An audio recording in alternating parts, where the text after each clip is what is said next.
Sorry about that. I kind of forgot that every time Windows doesn't update, for whatever reason, OBS just decides to forget the fact that my microphone ought to be connected to, the system, I guess. Very sorry about that, but let me start that again. Hail today, my kindred. I hope you all are having a wonderful morning, afternoon, evening, and night, wherever and whenever you are. Goodness gracious, we're off to a good start. I knew there was something I forgot to do. Every time there's a Windows update, I make sure to check on the Discord to make sure that the settings are the same. And I forgot to do that when it came to this as well, OBS. So forgive me for that. I was being silly and dummy and stupid and goofy and whatever else. Such is the way of Gelato. One can only hope Gelato does not continue such things in such silly fashions, but here I am, and here you are, and, well, here we shall continue to be. As always, make sure that if you are bothered by particulars, things in stories, to check on the content warnings that are at the game's webpage, and all should be fine. But there are some serious stuff that the story, I guess, delves into and shows, whether it's contextually, textually, or just straight up shows. I have the more gratuitous stuff censored, like gore, right? But other than that, keep yourselves just a fair warning, right? If you're bothered by stuff and you're bothered by certain kinds of topics, check in the description. There should be a link. And, well, I hope I hope nothing does bother you, but just in case it does, there's stuff down there for you to read up on. Anyways, where were we last time? We got off the boat, and we're headed somewhere with Genzo. Iggy and Genzo got off the boat after having some very strange and very just overall not a good time on the boat, being, I guess, psychologically attacked by whatever magics are in this land to open your eyes. Good thing we didn't open our eyes, but we know that magical tricks are a thing in this land, and we ought to be careful and consider that. So, onwards we go. I'm not sure how long we walk. 20 minutes? 30? An hour? Time feels strange, almost as though it's not passing at all. Yet, when I think back to the cottage of discovering the hole in the tree, it already feels like a lifetime ago. And strangely disconnected? I try to think about my apartment, about my work, about the party. They all feel fake. Did any of that really happen? And of course it did. That's my life. That's me. I look down at my hands as though it might reveal an answer to some unspoken question. And my mind drifts back to that voice in the tree. What do you wish for more than anything else in the whole world? I don't know. I still don't know. I glance over at Genzo, who has his hands shoved in his pockets and his gaze pointed at his toes. The cut on his cheek has stopped bleeding and is instead forming a thin, dark scab across the flesh. Why had we stopped seeing so much of each other? Why had I stopped seeing much of any of them? I can't remember the last time I hung out with any of them one-on-one, just spending time together, talking. I'd been busy. Had I, though? I wince. I am not any busier than normal, and certainly not so busy that I couldn't have taken some occasional time out of my schedule. I'd never reached out to anyone of my own accord. And even when they'd reached out to me, I'd usually make up some excuse. Some friend. Even now, I only know the basics of what they do, of how they live their lives, of their goals, ambitions, hopes, dreams, secrets. And I can't help but wonder if things wouldn't have turned out differently had I actually made an effort. If somehow we could have avoided this. I sigh and rub my eyes. Not worth agonizing over it now. Not when there's much worse things to be agonizing over.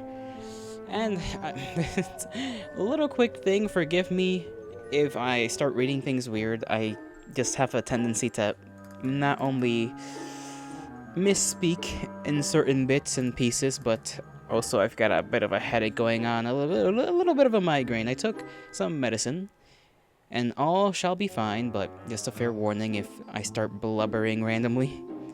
Go back 14 minutes, do not worry. Nothing has happened. I literally started like 2 minutes ago. All that's happened is that Iggy, it's like, man, time is weird. How long have we been walking now? Because we just got off the boat, right? We're walking, and he's like, how long has it been? Like 30 minutes, an hour? And he's thinking about all the stuff. He's like, it was the party real? Of course it was real. And I haven't been a good friend. What did my friends even do? I'm wondering if I had actually gone out there and hung out with my friends before, instead of like making excuses, if things would have turned out different and we wouldn't be here. And that's basically where we're at right now. Glad the headaches you gave me slowed me down. You did not give me a headache, okay? They've been going on for a while. Feel better though? Thank you. I will be feeling a little bit better. Hopefully in like 20 more minutes, it'll start dying down a bit. Not when there's much worse things to be agonizing over. All of a sudden, my footsteps change in timbre. I glance down at the dirt path that has given way to cobblestone. That's interesting. I stop for a moment, studying the new pavement. I hope that means we're finally getting somewhere. Genzo takes this opportunity to survey the landscape. Wherever that somewhere is. Though the foliage veiling the upcoming bend, I spy a spattering of bright colors, too bright even for the otherworldly trees. There's something there.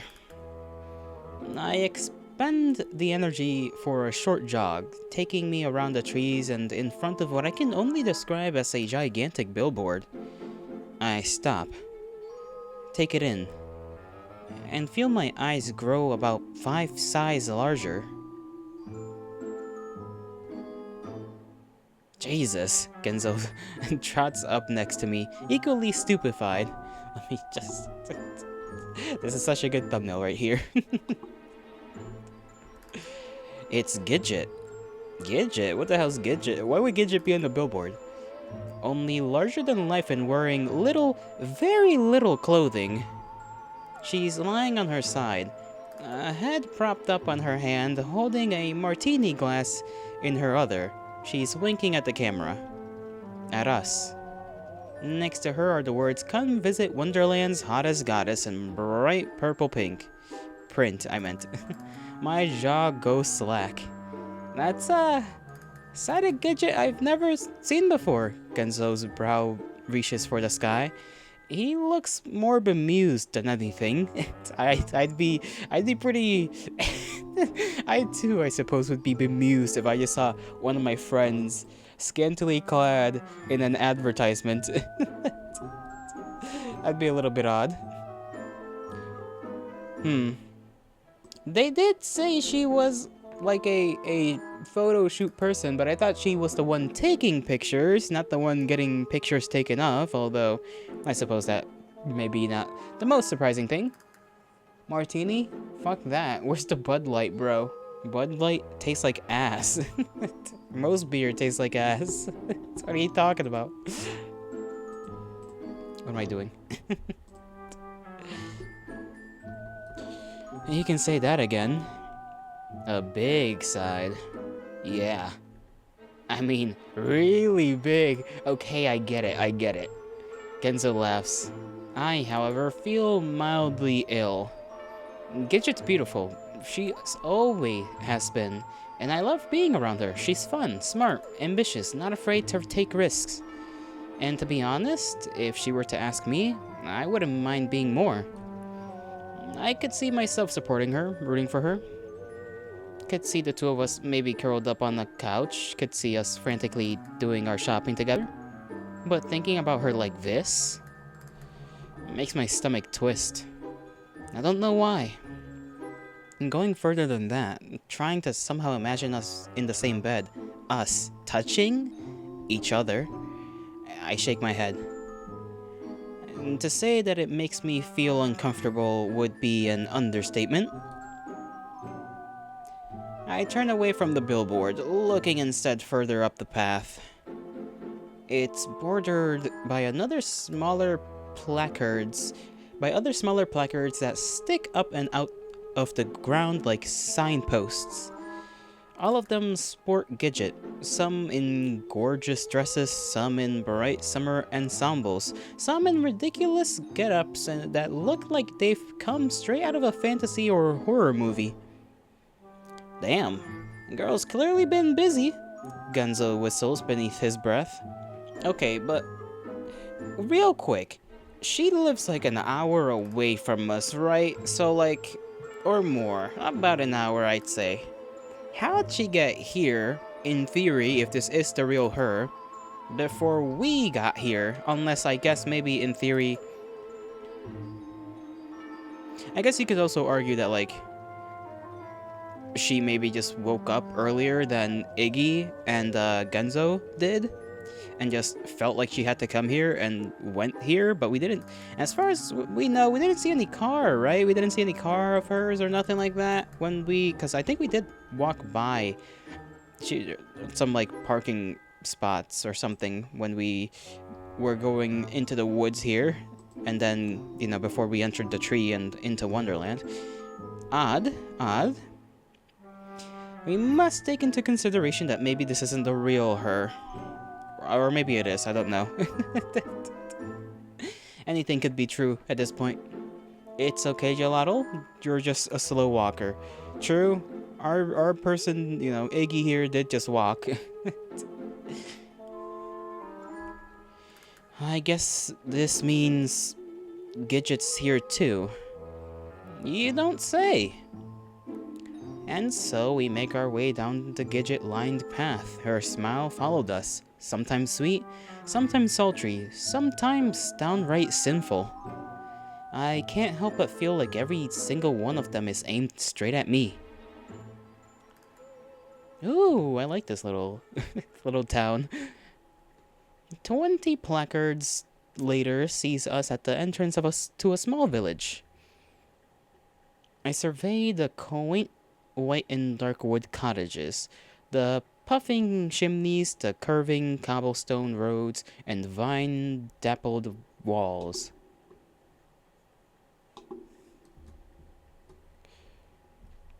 I remember this, though not quite as clearly as the kiddie cruise, more like out-of-focus snapshots. And ice cream. Somehow I definitely remember eating ice cream from here before.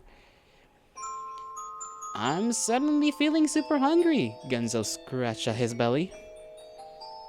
Pushing the thoughts of sweets out of my head, I start down the main road. For once, we're not the only ones here. People are milling about, walking from building to building. A boy even rides by on his bike, a satchel of mail off of his shoulder. None of them so much as glance up as we look around. I round the next corner and stop. A crowd of people is gathered outside one of the more ornate-looking homes. There's a good 15 to 20 of them, and though they whisper among themselves occasionally, their attention seems fixated on the door. Who's the celebrity? Genzo sidles. up next to me? Don't know. I step out of the way at the ringing of a bicycle bell, and the boy from earlier goes gliding past. My stomach gurgles. Somehow I'm pretty sure I know who it is. Good morning, darlings! I turn to the voice to see the door open. Gidget has her hand raised above her head to greet the crowd. The previous quiet gathering erupts in cheers and applause, and you can certainly hear those cheers and applause. The sinking feeling in my guts forms itself into a 2-ton boulder. So I imagine her wish was to, I like how we got Gunzo, who's like, I wish to see, Gidget, who's like, I wish to be popular in a town, and then Iggy, who didn't wish for anything so far. And I'm assuming won't be able to like throw that wish out at any moment. Maybe they will actually, we don't know. We don't know. Thank you so much for seeing me off today. Another shoot, can you believe it? The scouts here just can't keep their eyes off me. She practically dances down the steps, the crowd parting to allow her room.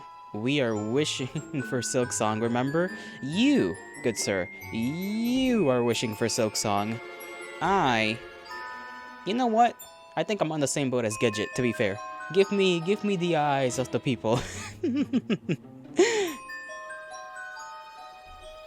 Immediately, there's hands reaching out, thrusting papers and books for her to sign, trying to catch a passing touch of her arm or shoulder. We love you, Gidget! Marry me, Gidget!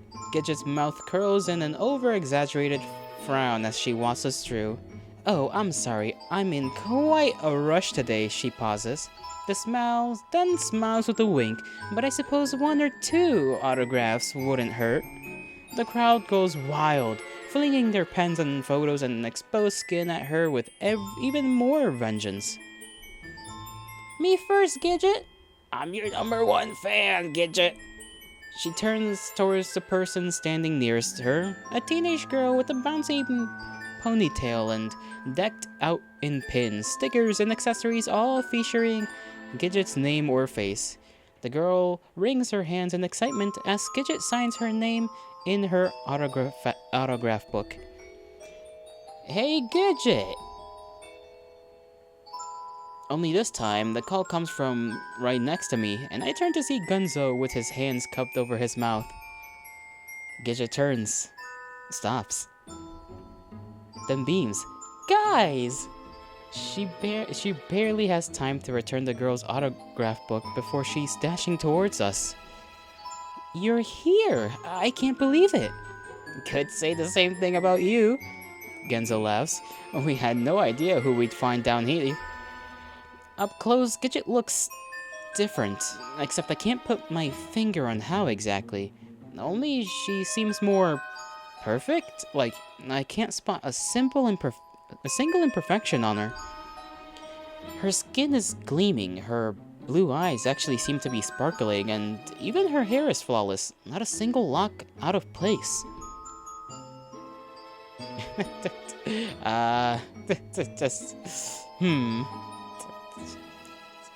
I'm not too sure on whether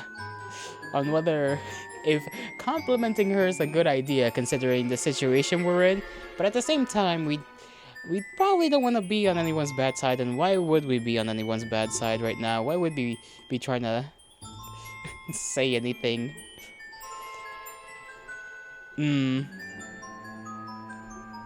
Oh well. Yeah, sure, you look great. You look, great! I finally managed. Gidget beams, then grows instantly shy. I mean, I have to, you know? Keep up appearances. Who knew they'd love me down here? She probably wanted the gaze because she's insecure. Douchebag. Listen. They sure seem to. We saw your handiwork on the walk up. Genzo loops his finger behind his neck. This only seems to embarrass her further. Oh gosh, right. I'd kind of forgotten about all those. They went a little overboard. You're, doing modeling gigs then? I ask someone somewhat tentatively. Yeah, crazy, huh? She starts, then stops, gaze shooting to her watch. Oh crap, that reminds me that I'm already late for my next one. Come down with me? It's just over at the pier in town. Afterward, we can grab some drinks at the inn. Catch up? I glance at Genzo, who glances at me. I shrug. Sure, why not? Because what else can I say? I'm honestly still confused by this whole situation. She grins. Amazing, come on then, this way. Then starts off down the road, not forgetting to throw a parting wave at the crowd still camped outside the door as she passed. Catch you all later! Genzo scratches his forehead. Seems to be doing well for herself, huh? I mean, I guess as long as she is, like...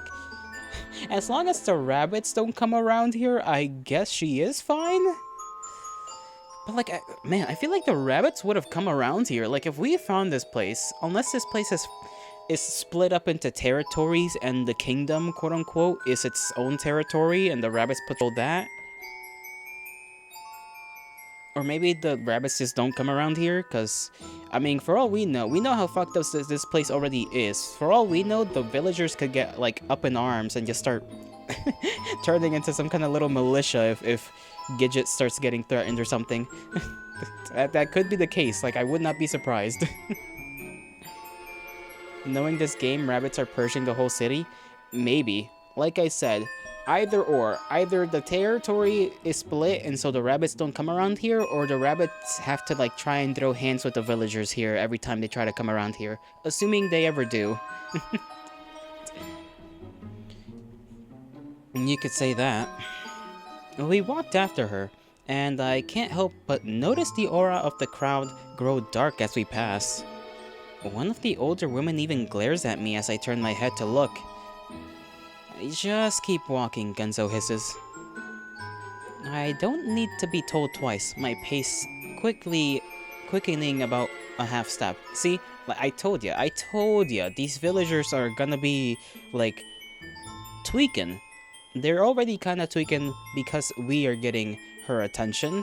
So, like, can you imagine if the rabbits come around saying they want her and to take her back? Or something like that. Like, these villagers are gonna start going to war. Gidget leads us down the curved road and past a few more buildings that looks just familiar enough to jog my memory. Past the next bend, the building opens up to reveal a long cobblestone pier lined with small fishing boats. A team of photographers is already setting up their gear near the water. Beautiful, isn't it? Gidget turns back towards us. The perfect photo shoot. I'm actually surprised I haven't done this one yet. Or done one here yet. It's certainly photogenic, Genzo squints as he takes in the scenery. I don't disagree, but my head is still filled with visions of giant eyeball creatures and whatever was that happened back on the kiddie cruise, making it a bit hard for me to appreciate the view. Feel free to look around during the shoot. I don't think it'll be that long. Gidget bites down on her lip with an eager smile, then dashes off toward the... Oh.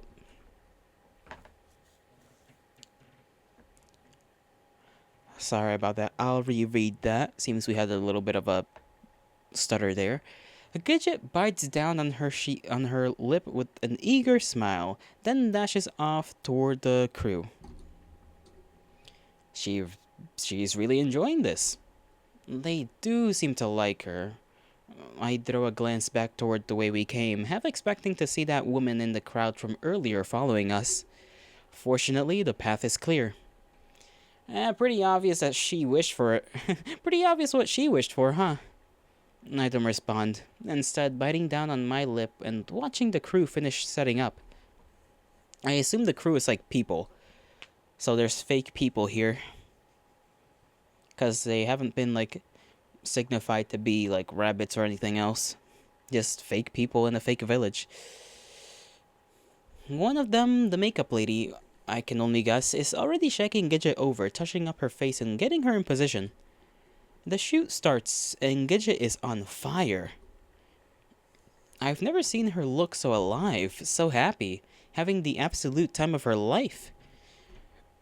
They start with a few shots with her back to the boats, then walking along the pier, sitting atop the railing and gazing out across the lake. But despite her constant smile, I can't stop the feeling of unease clawing at my belly. Why is she here? Why is she doing this? She's not supposed to be here. We're not supposed to be here. Pre-dark plot twist and then I spit out my food. Maybe. How can she act like this is normal? Why are you doing this, Gidget? Except that this time the voice in my head is one of my memories, bubbling up, floating to the surface, swirling around at the base of my brain. Why are you doing this, Gidget? Gidget looks at me in confusion. Her brows furrow as her teeth gnaw at the inside of her cheek. What do you mean? I thought you'd be happy for me. It'd been fall of senior year. The annual school hackathon. The one all the college reps attend to scout out new talent. It was supposed to be me that won it. Me that got all the scholarship offers. Me that had been working towards this every year of high school. You ruined everything. What are you talking about? Gidget's eyes quiver. She looks like she's about to cry. You're not even good at coding. You only started because I did. That's not true. I like coding too. But you just had to go and take everything away, everything that's important from me. The reps liked your project too. Coding is for boys. This stops her. Her lips are quivering. Everybody already thinks you're a boy. It's embarrassing. You should do something for girls. You'd be prettier then. How the fuck can you say that? Listen, it's not me saying it, okay? It's Iggy saying it. That is fucked up though. Just let's calm down and buy your coding socks. Not the coding socks. I don't think this is the time for coding socks and bot. Now the tears are falling in big, salty rivers that stream down her cheeks. She runs away without another word. That's fucked up. Horrible. I'd been so horrible. Even after all these years, I still cringe just thinking about it. I hadn't meant a single word of it.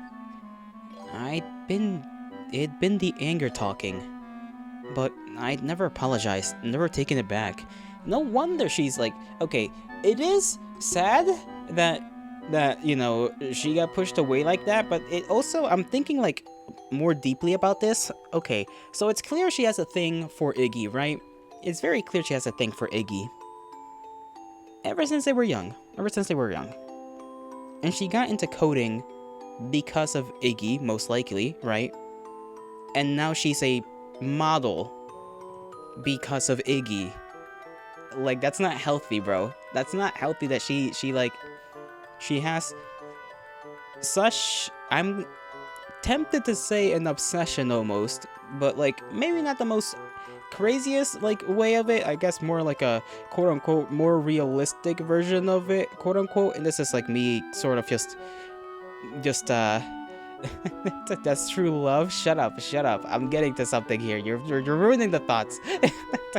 But you get what I mean, right? Like, you get what I mean? That like, if you kind of start piecing the pieces, you can see that she's maybe liking Iggy a little too much and like her life so far. I mean, maybe it is true. Maybe she wanted to do coding because like she also got interested in it. I don't know, but like the pieces are kind of lining up in a way that seems to start projecting that she might be a little too into Iggy, especially if like she only got in to try and impress Iggy, right? Because even she was like, I thought you'd be happy for me, and it's like he just ended up being pissed off. And then he told her like, hey, You know, just like do stuff that's for girls. You'd be prettier that way. And guess what? She's a model now, so yikes. Like, like the evidence is not pointing towards a good, healthy mindset. Is all I'm saying. But I never apologized, never taken it back. And Gidget had changed after that. Grown her hair out, got interested in fashion and dresses, always asking me how she looked. She stopped coding altogether. See? I fucking knew it. Too lazy to write more, but you get it? Okay, glad we're on the same page. I glanced back up at the present-day Gidget, currently resting her shin in her palm and shooting a smoky glare at the camera as her hair dances in the lake breeze. I'm sorry, Gidget. No sooner has the thought entered my head than Gidget glances up, beams and begins waving me over. I pause, unsure, point to myself, as though there could be anyone else she's pointing to. She then nods. When she nods, I shuffle over awkwardly. She jumps down off the railing at my approach. Join me for a shoot. What? My voice cracks. Yeah, come on, just for fun. Her arm sneaks its way around mine, and I feel her tugging me towards the camera. Besides, who wouldn't want to shoot with this handsome stud, huh? I throw a look of helplessness back at Gunzo, who just laughs. Make him swoon, you animal. Seems like I don't have much choice. They position us on the other side of the little blue sloop, not slop. The little blue sloop. Its sail flapping gently in the breeze. I don't even have a chance to ask what I'm supposed to do before the cameras are snapping like crazy. How many pictures are they taking? 100 at a time? The first 500 or so are just gonna be me looking like a deer in the headlights. Fortunately, Gidget knows what to do. She grabs my arm and pulls me close, taps my opposite shoulder to get me spinning around, and when I realize it's her, I smile, laugh, feel some of the tension leave my shoulders. She gives me a playful shove, gets me moving, points towards an especially oblong cloud in the sky to get me looking skyward. And all the while, the cameras shoot. This is how it works then, is it? I mean, literally, yeah. you just, like, if you ever have seen, like, a video of any celebrity, like, doing shoots, and it's just a video, it's literally just them doing random shit. Just doing random shit, sometimes trying to make that random shit look sensual, other times just, like, being goofy motherfuckers, and that's literally all shoots are. It's just, do whatever the hell. Just do whatever, and we'll just snap like hundreds of photos in the next like 30 minutes to an hour.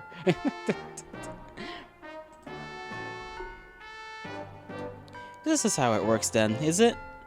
I hope that one or two of these thousands of shots actually looks decent, basically. Gidget laces her arm around mine, pulling me back in, and plants a kiss on my cheek. I feel my haste heat up. Her body is so close that I can feel her breath on my face, on my neck. And when she brings her arms around my shoulders in a tight side squeeze, I can feel her chest pressing against my arm. My stomach flops. Bitter nausea works its way up into the base of my throat.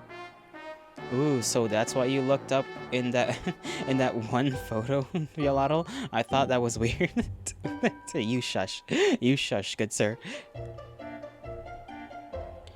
My eyes go to Gunzo. He's standing a short way behind the photographers, hands shoved deep in his pockets and just staring at us. For once, he's not cracking his usual smile. I step away, shin curled inward and hand at my head. Maybe that's enough time in the spotlight for me, I cough, wipe at my nose. Gidget just laughs. He never were one for the attention. She throws me a wink. Thanks for obliging me, though. I'm almost done here. Then we can head back. I nod somewhat apologetically, chin about to disappear in my clavicle, and scoot out of view for the cameras. Once clear, my stomach slowly normalizes, and I take off my glasses to give my face a few good rubs. So I take it you won't be coming back to shoot the swimsuit edition, eh? And all too familiar elbow nudges to the ribs. An all too familiar elbow nudge to the ribs pulls me back into the moment. Very funny, I take the opportunity to clean my glasses. 2 quick breaths across the lenses, then a solid rub with the hem of my shirt. I place them back on my nose. Blink. By the time I look over, Genzo's gone back to watching Gidget, who's now walking along the cobbles, looking back over her shoulder at the cameras. I check out the opposite direction, back toward the winding roads and their surrounding cottages. Every now and then, something will jump out that triggers a flash of memory. The flowers on the sill of the bakery, the outdoor seating area of the cafe with its red and white striped tablecloth, even the smell, that faint, sickly sweet aroma of honey and sugar that dances up and down on my tongue. Something catches my eye. The girl from earlier, the one Gidget gave her autograph to. She's walking by, clutching her little book, a spring in her step and a bounce in her ponytail. The people here seem to like Gidget.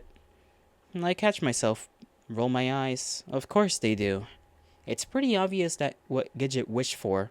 It's not like any of this is real, no matter how much Gidget seems to enjoy it. I suck my bottom lip up between my teeth. Just when I'm about to turn back to the chute, a flash of movement stops me in my tracks. There's another girl, approaching the ponytail, hunched over, moving quickly, very quickly. Closer. Closer. They're nearing a small alleyway between 2 of the buildings. Ponytail walks in front of it, none the wiser. And the other girl pounces. She throws herself at Ponytail, pushing her into the alley with a stifled squawk. Her hand comes up, and there's a flash. A knife? Then down, thrust down. Ponytail's legs jump, another thrust. Up, down, until Ponytail's legs slumped to the ground, motionless. My jaw goes slack. The victorious girl emerges, autograph book clutched in her red-splashed hands. Then walks off, leaving Ponytail's blade and unmoving in the alley. I raise my hand. Blink. Try to form words to describe what just happened, to alert the others. But by this point, the camera crew is packing up, and no one's paying attention to my incoherent mumbling. Yeah, this is a no bueno, huh? Does not seem like a pleasant situation for that girl. Gunzo, I try. What's up, Iggs? Iggy, Gunzo, we're done. Gidget comes bouncing back, still full of energy. Thanks so much for waiting. Let's head back. They left me at the end. They'll give all of us free drinks. She grasps my wrists, tugging me along with the rest of the crew. All Gunzo can do is shoot me a look of amusement as he takes up the rear. Oh, buddy. Can we at least ask Gidget if she knows about this? Probably not. They probably make sure all of this goes beneath the rug, so to speak. Drink up, boys, it's on the house. A busy woman in a flowered print dress and white apron slams 2 extra-large beers down on the table in front of Genzo and me. Told you so. Gidget sticks out her tongue in amusement across from us, already nursing her own cocktail. Don't mind if I do. Genzo promptly grabs his and downs about half the glass. I'm considerably more reserved with my own, clutching it in both hands. I bring it to my lips, tasting just enough for the foam to decorate the bottom of my nose. The inn is bustling with patrons. Men playing cards, groups of friends laughing and drinking. Even a table not far behind us, filled with what I can only assume are fans of Gidget. They sit watching us, scribbling down notes at our every action. It's a cozy place, music sprinkling in through an old phonograph, warm candles beaming down from wooden chandeliers overhead. That sounds like actually like a pretty cool inn. Cool bar place aesthetic, you know? Candles, xylophone, whatever else. Stairs in the corner lead up to what I can only assume are overnight rooms you can book at the counter. Sure, they didn't have anything like this when we were kids. Genzo laughs and wipes at his mouth. I glance around, taking in the ambience. I mean, I guess we did always know this place changed. I always just kinda knew what you needed, even beyond the wishes, I mean. Genzo crosses his fingers over his heart and lowers his head. Thank you for knowing what I need. He promptly takes another swig. I need safety. Can they provide safety? Can they provide me an army to protect me against the against the rabbits? Maybe not. Who knows? I turn my attention back to Gidget. She's just watching the two of us with a smile. So, how long have you been here then? It kinda seems like you've made yourself at home. Gidget curls a lock of hair around her finger. To be honest, I don't even know. The days kinda melt together here a bit. It hasn't been that long. Plus, I'm having a blast, so I haven't really felt the need to come running back, you know? I force an awkward smile. Yeah, sure. You definitely have it made. The only reception Iggy and I got was a friendly game of Impale the Humans from our old friends the Rabbit. Oh, and welcome back tasting from the world's largest eyeball. Gidget's eye go wide. What are you talking about? You mean when you weren't killed about 20 times on your way here? I take another hesitant sip from my beer. God, no. I was welcomed like a queen. Best day of my life in recent history. Well, besides every day since. Gotta admit, life is good down here. I try to hide my grimace with a glance at Genzo. He just scratches at his head in wonder. Okay, so... the king clearly is one of us, right? Like, there's no way that the king the rabbits mentioned isn't one of us.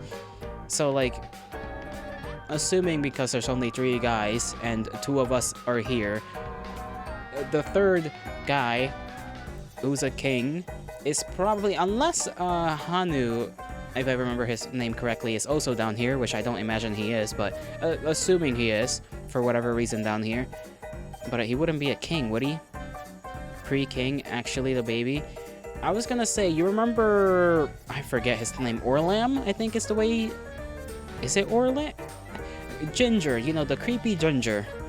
He's probably the king. I'm gonna make the assumption right now.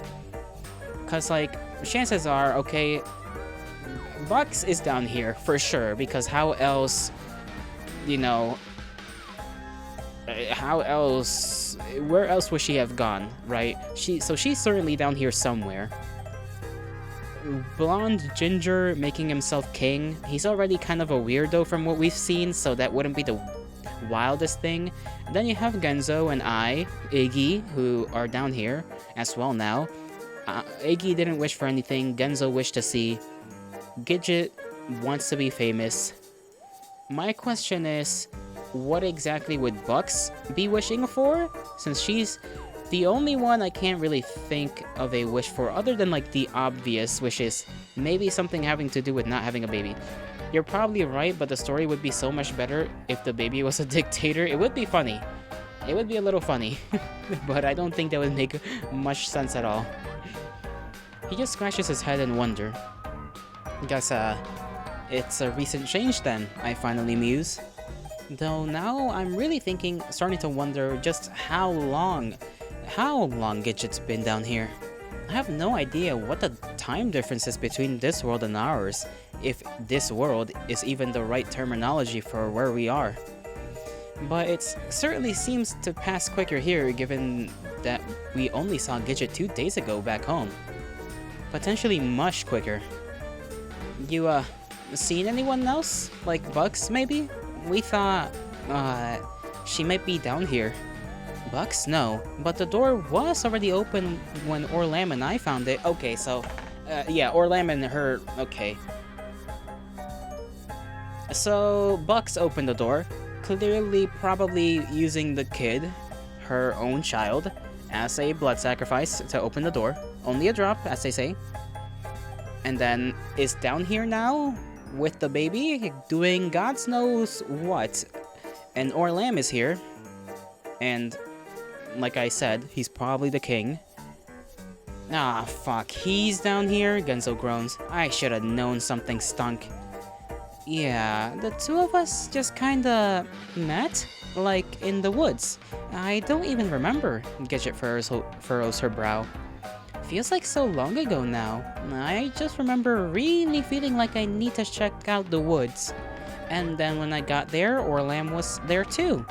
And when we went to check out the door, well, obviously you know what happened. Same thing happened to us. Same thing happened with us. I watched as Gunzo raised his hand to alert the bartender for another beer. You think Bucks is down here too, though? Gidget tilts her head, takes a drink. Don't know, but if it called all the rest of us, the table grows quiet.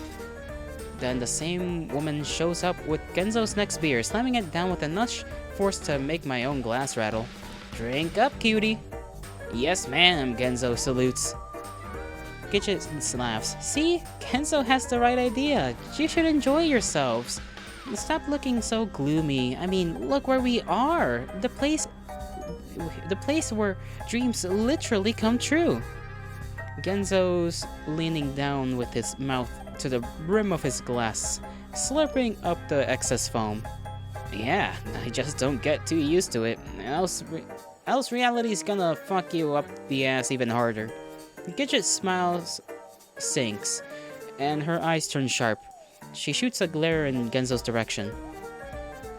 You know, Genzo's right. Like we gotta head back eventually. You know that, right? Genzo's right. We have to go back at some point. The longer we stay here, the harder that'll be. Gidget turns to me with a pout. Oh god, not you too, Iggy. I thought for sure that at least you'd understand. Genzo throws an arm around my shoulder. My man knows what's up. I mean, I get it, Gidget. This is nice. Too nice, really. And it's great to have that break from the doom and gloom back up there. I toss a glance up skyward.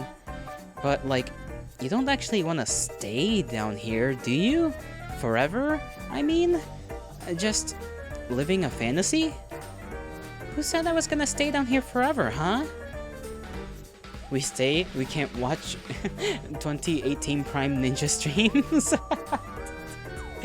Oh, I forgot Ninja even existed, I'm not even gonna lie. When do you plan on going back, I ask, somewhat tentatively.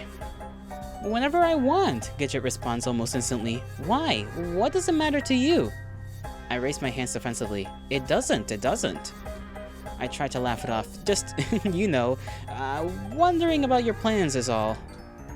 Gidget's smiles return, sickly sweet as the scent of honey tickling my nose. I'll go back eventually. I'm just enjoying my time here is all. What can I say? This place granted my biggest wish. She leans forward, one hand moving across the table to touch my wrist, and it seems it's about to grant another. I stare at her. Genzo stares too, even in the middle of gulping down his beer. I pull away, shoving my hands onto my lap. My face feels hot, and my eyes stay fixated on the bottom of my glass. I'm gonna have a smoke. Genzo breaks the silence before pushing up and away from the table. The alcohol, you know? He throws a glance at me, then at Gidget, then at Justice Cap and walks off for the exit. Bro said, I'm not sticking around for this. Bro, I needed him. I backed him up and he just said, I'm dipping out for a minute. You got this, bro. My belly is flip-flopping something awful now. Just looking at the beer left in my hand makes me nauseous. I force myself to look up. Gidget's still smiling. Hey, I'm honestly just bushed. Genzo and I, feels like we've been through hell and back just getting here. Could really use some, sleep. My knee is hopping like a grasshopper under the table. No, of course, there's rooms upstairs. I'm sure Miss Graham be fine with you using them. Thanks, yeah. I try to grin as I push myself to my feet. You know how it goes. It certainly sounds like you had a rough time. Yeah, I pause. Reach for my beer. Pull my hand back. Bring my hand up to say something. Lower it. Anyways, let's talk more, tomorrow. Sure thing. I half stumble away from the table. I can feel Gidget's eyes on my back the entire way up the counter. My head feels blurry. Thankfully, a quick chat with the aforementioned Miss Graham is all it takes to secure myself a room at the top of the steps. Okay, we were able to save ourselves. Good. Hopefully nobody comes around and tries to murder us like they did Pigtails, because, jealousy seems to be a actual problem here. Cannot be having any of that. Otherwise, we risk, death, but, well, I don't think we'll have much of a choice if something like that tries to go down. In theory, we may have defense by virtue of being clear friends with Gidget, but I would not be too surprised if somebody tried it anyways. She grabs the keys and leads me upstairs and away from the noisy bar, opening up the door to reveal a cozy room outfitted with a bed, wardrobe, and desk. You have a nice night now, she bids before leaving me with the key and shutting the door. Quiet. It's wonderfully quiet. I hadn't realized just how loud it was downstairs until now. And the beautiful silence does wonders for my chest. I can practically feel it unclench itself muscle by muscle as I let out the longest breath of my life. I meander toward the bed. It's decorated with a thick red quilt and crowned at the top by two fluffy-looking pillows. I sit down and feel the mattress curve delightfully beneath me, then take the opportunity to look out the window at the foot of the bed. It's dark now, with only the streetlights to illuminate the cobblestone below. A few people are milling about. I search for Genzo, but then realize I'm on the opposite side of the building, so there's no point. I sit back and examine the room instead. The walls have been built with thick, rounded logs. It reminds me of the old cabin I stayed at during camp one summer. Rustic. My body is still relishing in the quiet, and I kick off my shoes, swing my legs up onto the bed. God, it feels good to get off my feet. I let my eyes wander toward the ceiling, and in that brown swath of nothingness I wish my brain would get lost in. Then, a knock at the door. I grimace, but somehow it's not like I didn't know it was coming. I swing back around reluctantly and slide my feet back into my shoes. Coming. I shuffle toward the door, fumble with the doorknob, pull it open. Gidget's shy smile greets me on the other side. Why do I get the feeling something weird is gonna happen? Hey, I say. Hey, she says back. Sorry, I mean, is it okay? I just wanted to talk. No, sure. I move to the side so she can come in. She walks to the middle of the room and looks around. These rooms are nice, yeah? I stayed in one my first couple of nights here, before everyone prepared that place for me in town. Yeah, it's nice. I stand in the doorway, unsure what to do, then finally slide my way toward the bed. I push myself on the edge, expecting her to take the chair in front of the desk. She sits next to me on the bed instead. I don't move. My face feels like it's frozen in place. Pretty crazy, right? All of this? Yeah. To think that this place we went to as kids still exists. Heck, that it always existed. I think part of me tried to write it off, chalk it up to kids being kids, make-believe and all that. Yeah, I know what you mean. I lean forward and push my elbows on my thighs, hands clasped. But it's real, all of it. And it's given us another chance. I haven't looked at her, but at this point I turn. Her gaze is pointed up toward the ceiling, as though trying to peer past it and straight into the stars.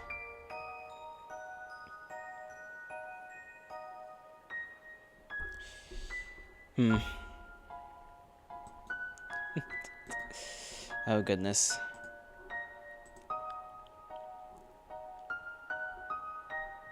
Has it though? I finally ask.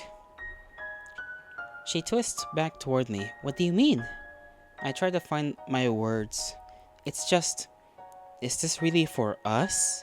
It doesn't feel like, hey, remember me? Come and have fun kind of deal. More like something forced it back open, and we're just kinda along for the ride. Well, what's wrong with that? Seems like it's leading to the same thing. I pull a half cringe, the right side of my mouth leaping toward my cheekbone, but I don't say anything. Sure, I guess. I don't see the harm in it, even if it wasn't supposed to happen.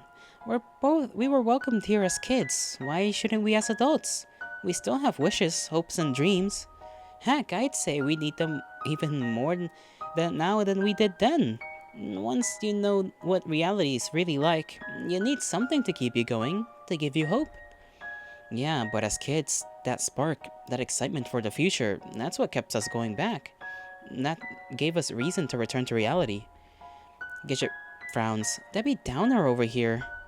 I don't respond, instead clasping and unclasping my hands. Of course, I'm going back, if that's what you're thinking, she finally says. But this chance may never come again, so I'm going to enjoy it. Besides, it's good practice. I've had so many shoots down here, my confidence feels through the roof. I feel like a brand new me. Like I can walk straight into an agent's office and demand representation, and no one would say no. That's great, yeah.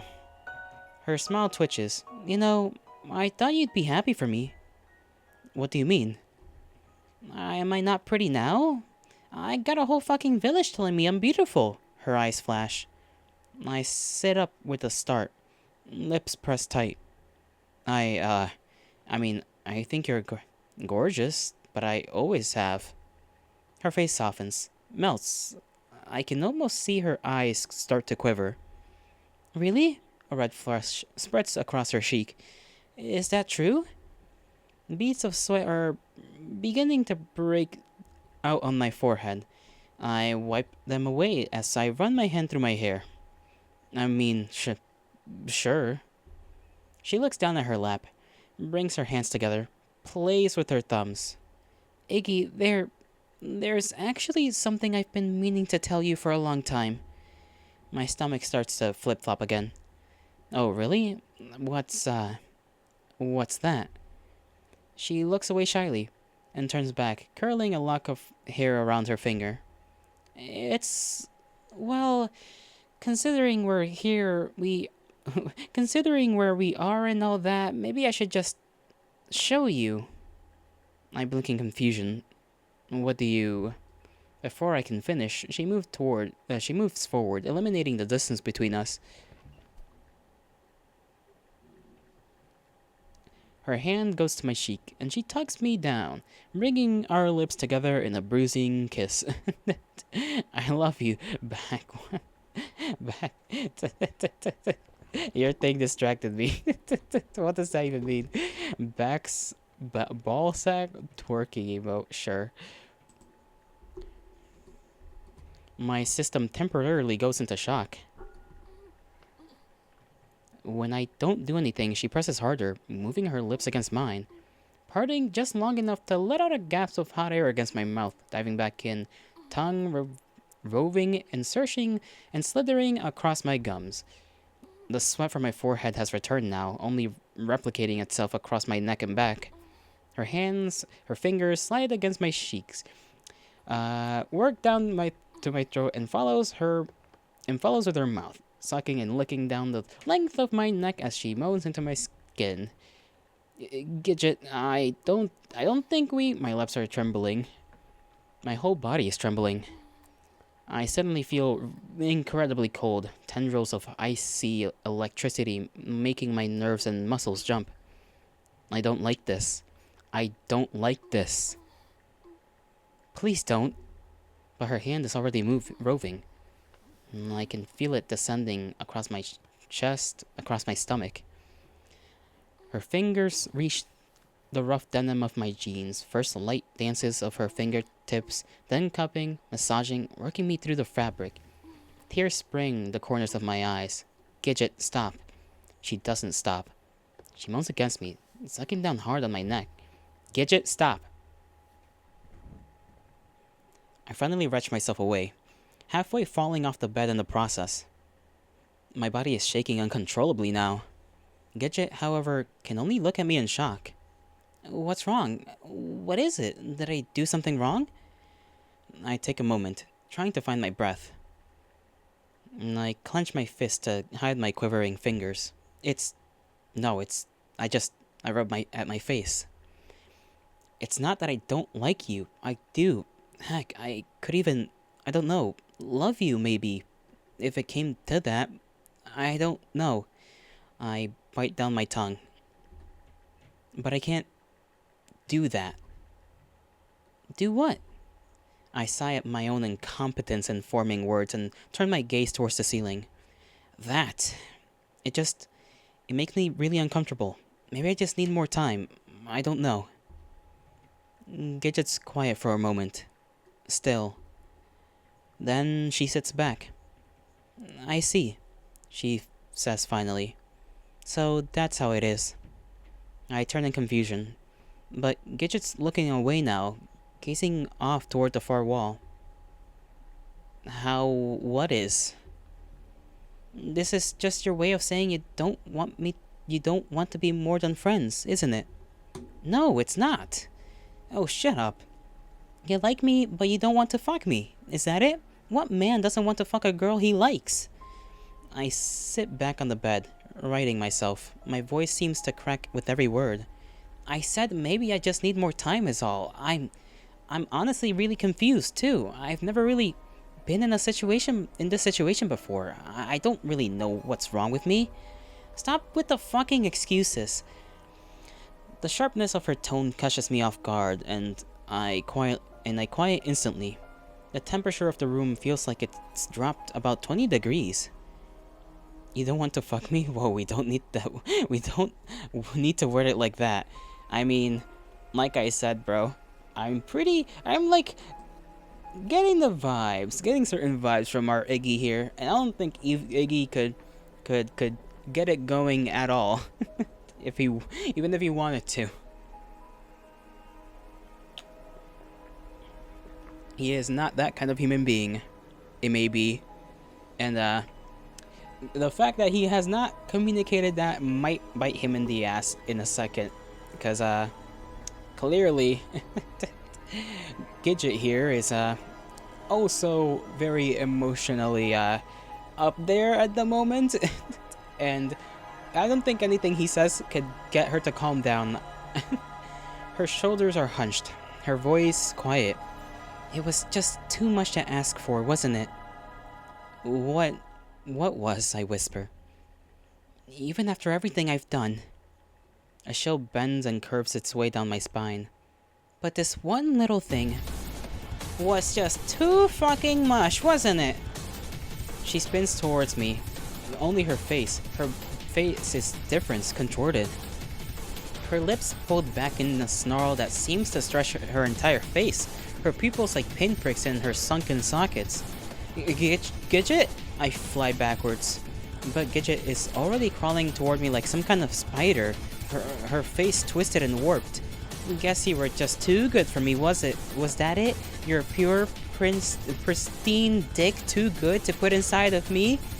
She grabs a chunk of my hair, tugs it, twists it. The pain is like a spark of electricity running across my scalp, and my eyes immediately go blurry with tears. Don't get taken down by a girl, Yolano. I'm not the one who's fighting for my life here. She yanks me across the bed, and I go down hard enough that even the soft mattress is enough to knock the wind out of me. I tried to sit up to get away, but only managed to turn around onto my back before Gidget is on top of me, her seat slamming her seat down onto my stomach as her hands find my throat. This is, bro, just punch, bro. Just fucking, listen, I know you care about her, but like, you're a whole grown guy. You can fight her off. Gidget, my voice strains against her tightening grip. I'll never be good enough for you, will I, Iggy? She snarls, leaning forward until her upper weight is centered on atop my throat. Scratch, you came in at the wrong time. We're experiencing our boy here getting choked out. Getting choked out because he wouldn't bang. What freaky shit am I watching? You're watching somebody get sexually assaulted and then just assaulted. Okay, I'll leave you to it. Yes, sir. Maybe no one is good enough for you. Is that it? Perfect little Iggy? Wait, did he say something? She say something before? No. Okay, there we go. Back to Rimworld. But I can't even form words now. My face, my whole head feels like it's about to explode from the pressure. I can't breathe. She stops for a moment, her scowl softening, then glances around the room, gaze stopping on the desk. Her smile returns. She slides off me and the bed and I instantly gasp, desperately pulling air into my lungs. My head spins and I bring my hands to my throat in a futile attempts to relieve the lingering pain. I hear a drawer opening, footsteps, then the creak of a bed. And by the time my head is clear enough to open my eyes and register what's happening, Gidget is looming over me again, this time with a pair of long scissors in her hand. Gidget? My body moves on instinct at the sight of the blades. I jerk forward, reach out, attempt to pull myself away even through the haze of pain. But she's on top of me again, a heavy weight on my chest, a palm to my forehead, pushing me down, forcing my head into the mattress. Perfect little Iggy, too good to fuck anyone. I can think of something you won't be needing then. Excuse me?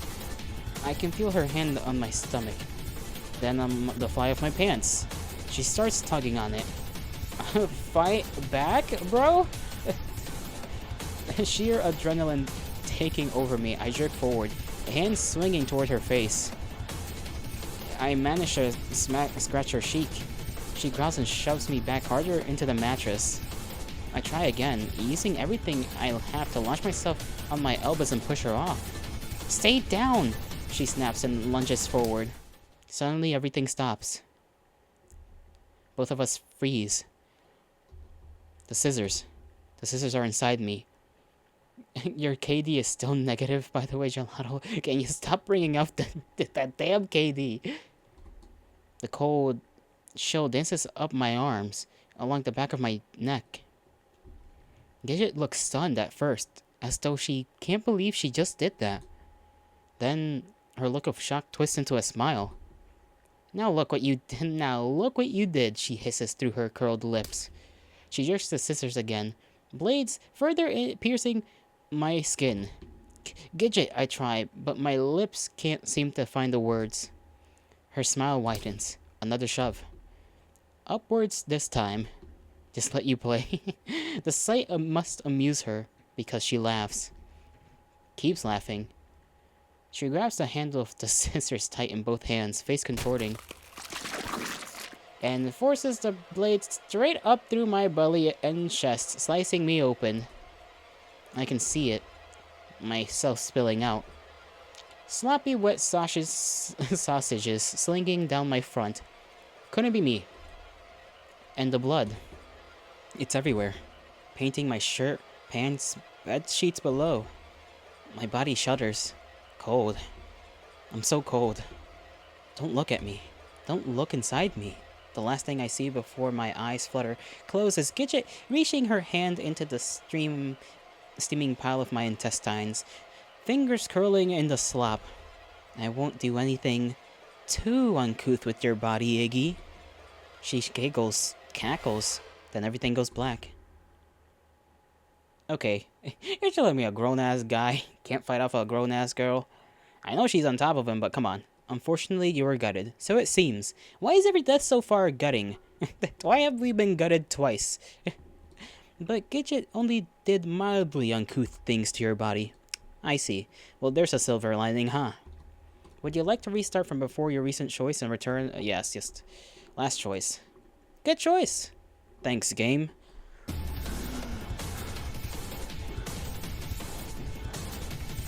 Hands in my throat, lingering pain, blah blah blah blah.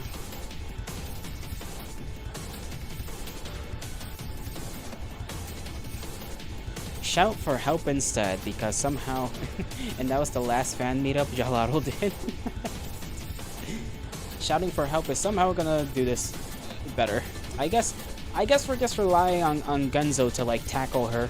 We're just okay. That seems to be the pattern. Anytime we're in trouble, just do whatever is not the obvious thing. Even though this time I feel like the obvious thing would have worked. I'm going with my gut on this one. My only hope is if someone hears me. Help! I push through the pain clawing at my throat, voice croaking. Help me! Louder this time. Help! Her hand leaves my forehead just long enough to reel back and slap me across the cheek. My head shoots to the side so hard I see stars, and the side of my face burns like it's on fire. Oh, shut up. There's no one here to help you. She's still struggling to get my fly open one-handed, but when she finally manages to wrest the button loose. She smiles, fingers roving for the hole in my boxer briefs. At that moment, his slam rocks the room, and the door flies open. What the fuck? Genzo stands in the doorway slack-jawed. His gaze goes from Gidget to me to the scissors. Genzo, leave us alone! Gidget's voice is like a demonic growl, deep and low and echoing off the walls. I'm not sure what goes through Genzo's mind at that moment, if anything does at all. It happens so fast. Oh, hell no! I hear him bellow. And then he's charging at us. Charging straight at the bed, straight at Gidget. She doesn't have time to react. His hands hit her straight across the middle, and the force of the impact sends her flying. She slams into the window behind her, shattering the glass instantly.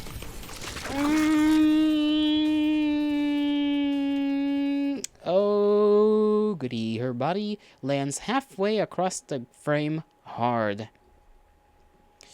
It's nauseating.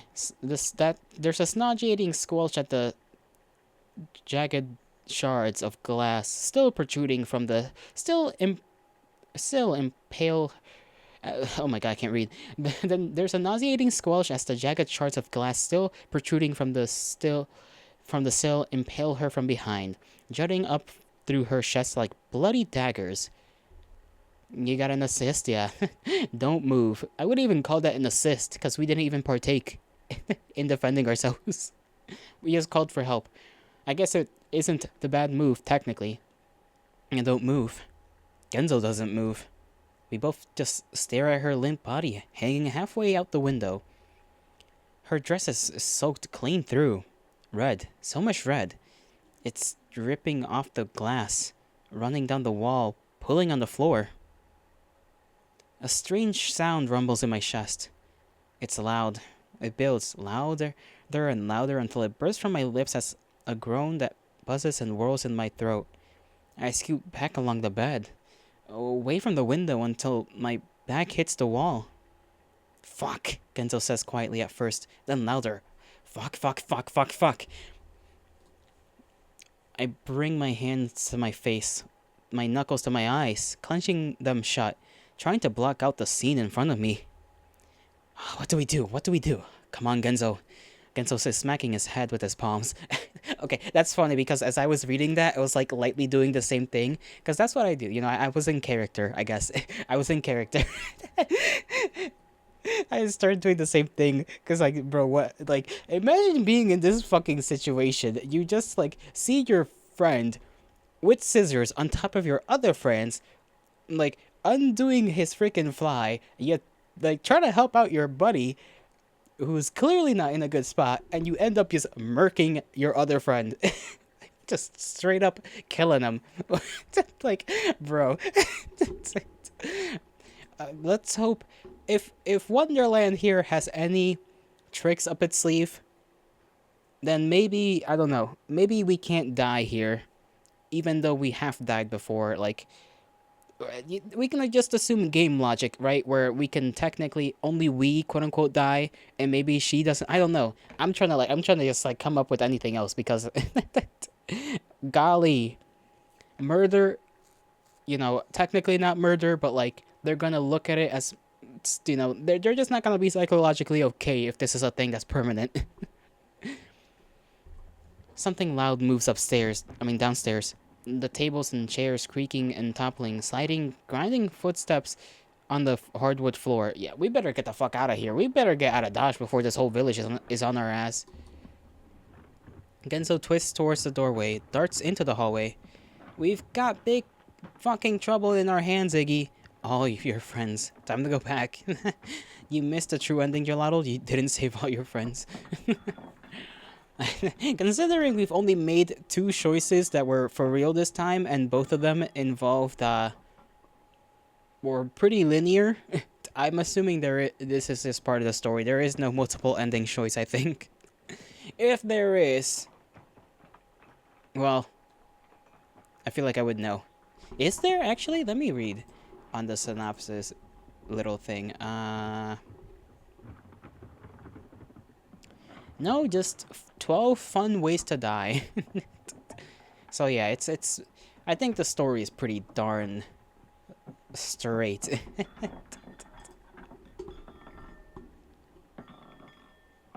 Let me just get OBS back up. Only 12, not even 13. Why 13? What's special about 13? I don't think they like that we killed their idol. I watch him take a step back. You don't know? Then another. And then he leaps back in the room. Just before he manages to slam the door closed, I catch a glimpse of a person. If they could even be called a person, their skin is gaunt and gray, and their eyes are puffy and red. They claw at the door. I hear low moans as the door shakes and rattles beneath their nails. We need to get out of here, I say with a shudder. No shit, Sherlock. Genso's glancing furtively around the room, but even I know the only exit is the window. I push myself shakily to my feet. There seems to be more of them outside the door now. The scratching has intensified. Genzo climbs into the bed and over to the window, peering around Gidget's body to ascertain the situation outside. There is an overhang below. I think we can make it, and we can make the jump. But Gidget, Genzo winces. His breath hitches in his throat. I'm sorry, Gidget. Then he loops an arm around her pelvis and pushes. There's a crack, a snap as the remaining glass breaks. Then another push, all the way this time, and it sends her sliding down the window, and she disappears over the edge. I hear a thud from outside as her body lands on the overhang. Come on, Genzo reaches a hand toward me. I look toward him, towards the window, then back toward the door. The door isn't gonna last long, Genzo jerks it in his hand in growing desperation. The door in question is visibly shaking now, lurch after lurch sending it rattling on its hinges. I bite down on my lip and dart towards Genzo. It's at that moment that the door gives. It opens with a horrifying slam that sends the door flying backwards and bouncing off the wall. And then the bodies come pouring in. There's so many of them. They crawl and lurch and moan like zombies, all of them with skin pulled taut across the bones and eyes sunken and pink. A whole pile of them spills over and through the doorway as they clutch and crawl over each other to get inside the room. Why are they even like acting as if they were zombies? This I don't understand this. And how do they know she's dead? Genzo wastes no time. He grabs me around the waist, braces himself, and leaps. Shoulder first. He breaks through the remaining glass in the window frame and goes rolling out the other side, taking me with him. We hit the overhand hard. A second later, the whole thing buckles beneath us, and we go clattering to the ground below in a show of board and shingles. That's just what they do, Gelato. They act like zombies. But they're not zombies. They weren't. Don't make fun of their culture. I will if this is genuinely their culture. I lay there a moment, waiting for my ears to stop ringing and my body to stop screaming. Then pushed myself to my feet, careful to avoid any errant nails and broken wood. Gento groans next to me. He nurses his shoulders and as he sits up. Fuck my life! But our lives are about to get a lot more fucked. The groans are loud above us, and I glance up to see Gidget's rabid fans reaching and groping out through the window. Some of them are already attempting to pull themselves out after us. The situation's not much better on the ground. More gaunt faces appear around the corners of the nearby buildings, limping and dragging themselves across the once sherry cobbles. This is gonna be a bit of a side tangent, not really a side tangent, but you know how people do D&D? I'm sure there's like a D&D type of thing, but for like a zombie apocalypse type of deal. I wish I could do that. That would be kind of cool. Just do a little roleplay thing, but it's a zombie apocalypse. That'd be my first move anytime there's like a zombie coming in the room. I'll just like, first one to jump out the window. Even if it doesn't make any sense to do that. Like, I'm dipping, I'm out.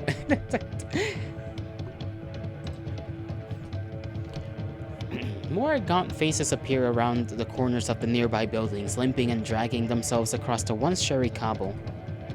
Genzo, what do we do? I hiss. Fuck. He lurches to his feet, clearly in pain.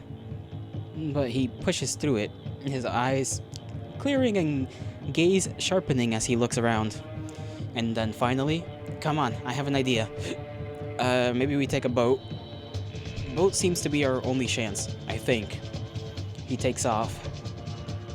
I yelp at the sound of a body falling behind us, then quickly follow.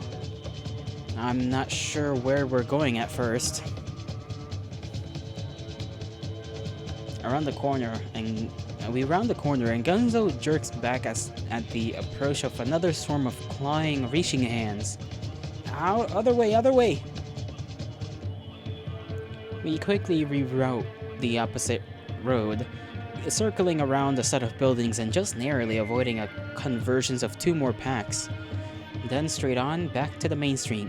Groans, moans, and guttural screeches filling the air around us. The pier. We're heading towards the pier.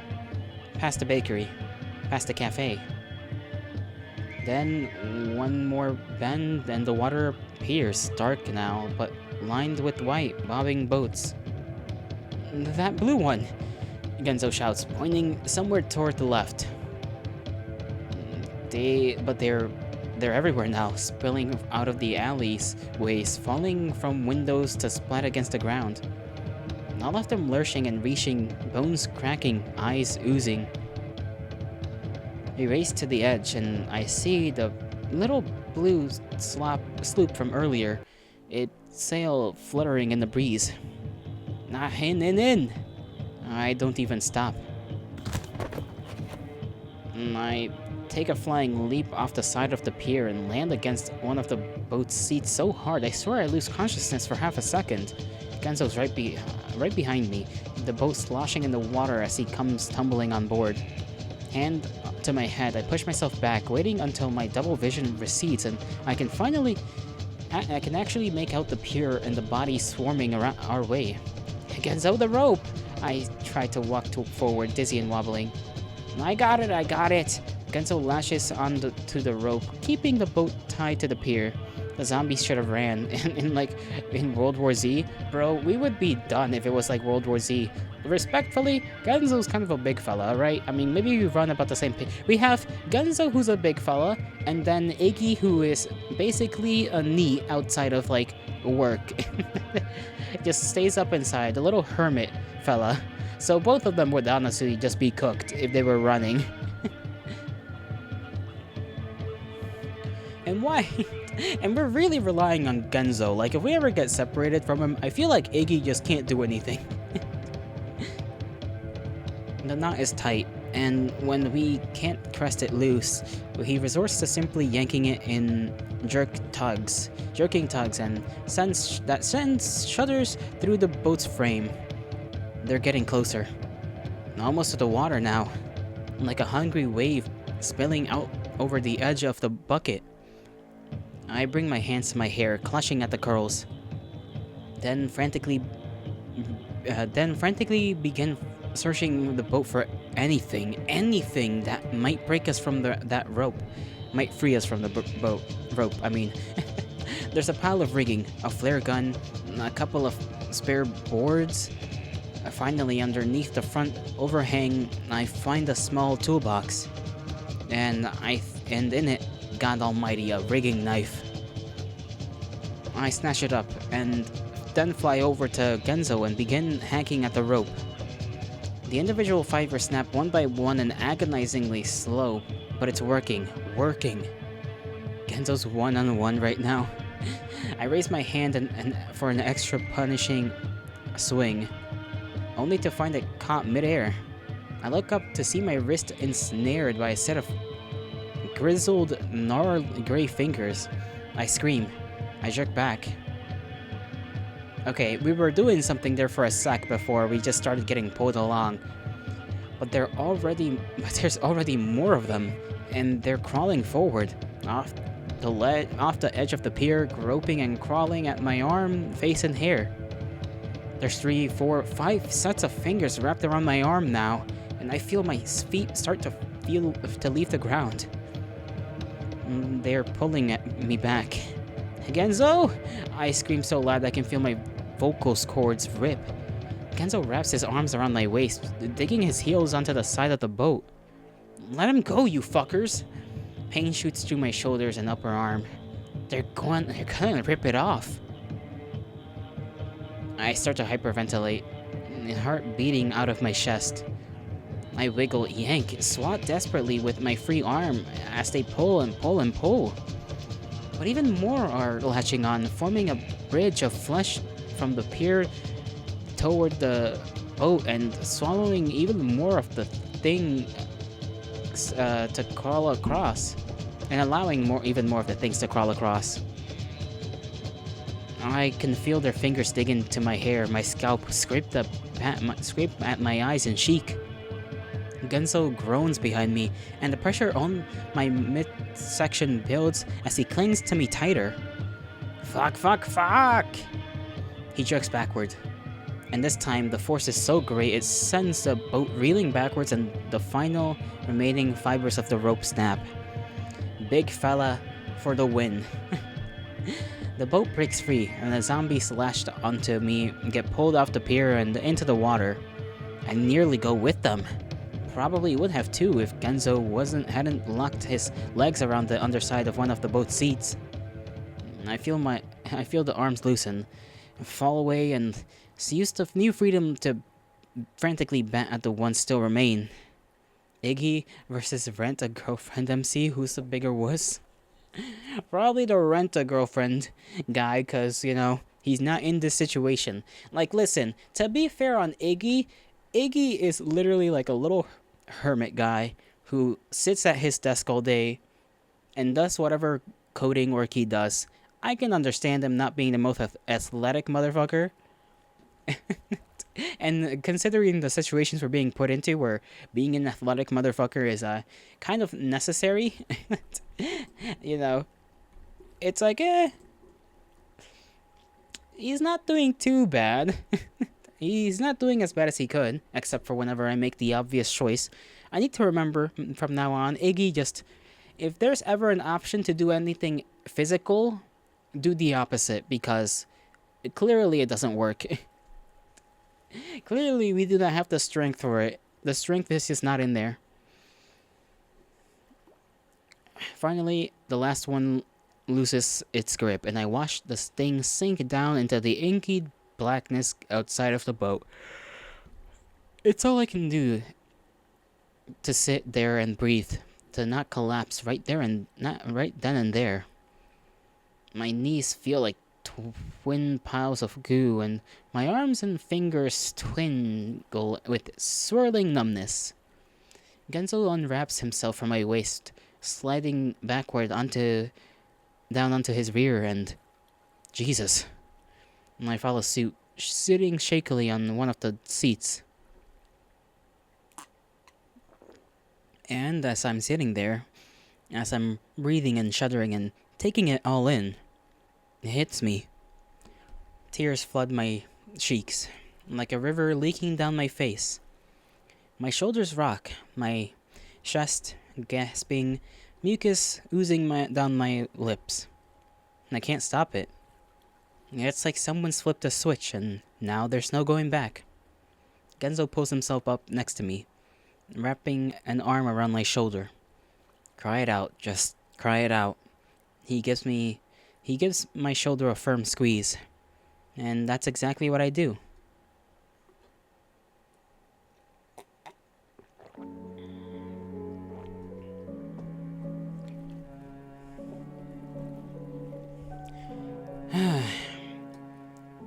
We float across the water all night.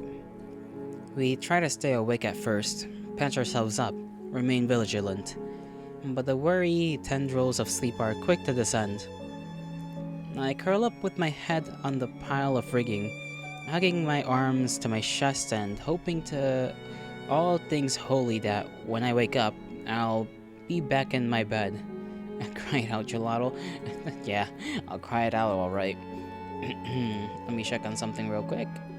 Okay, we're good. Oh man, this was like a very stressful thing.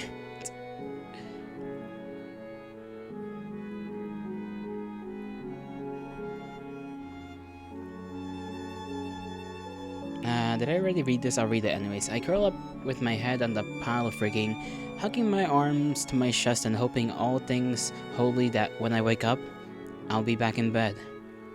And all of this will have been nothing but a horrible nightmare. But it's not. And when I creak my bleary eyes open again to take in the sun on the horizon, all I see is a wide swath of blue as far as the eye can see. We take turns rowing with the spare boards lying out at the bottom of the boat. I'm unsure if it does anything, but it at least feels more productive than sitting there twiddling our thumbs. My voice is still hoarse, my throat raw. Genzo tells me my neck looks fine, but his look of concern betrays him. I must look awful, especially with all the scratches I can feel feel stinging my cheek and forehead. I can't imagine Genzo feels much better. I catch him rubbing his shoulder and when he doesn't see me looking. We don't speak about what happened. That would make it too real. Instead, we sit mostly in silence, rowing, resting, watching the sun rise overhead, then begin its slow descent back down. The sky has just started to turn a soft shade of pink when Genzo makes a noise. He points in the direction we're floating. Spires on the horizon. Land. I smile in spite of myself. Thank fucking God. We both set to rowing now, anxious to be back on solid ground, despite the fear of what might await us. Scratches? Yes, scratches. Nothing would stop what just happened at this point. Right? Right. The floating spires turn out to be attached to a castle. A large castle. And as we row closer, it looms all the larger. Soaring walls, giant towers, twisting walkways, and glittering red peaks. surrounded on the outside by a wide moat, and even further out by the red and orange roofs of a small castled town. Genzo whistles between his teeth. Quite the hunk of architecture. Was there ever a castle here? I ask softly as I feel myself becoming much smaller in its shadow. I don't remember, but that's not saying much. I chew on the inside of my cheek. There's no flashes of memory here, not like back in the village. But we are quite a ways from the cottage now. We might never have even come this far before. Pre-Diddy Dungeon Castle? Maybe. Honestly, I wouldn't be surprised.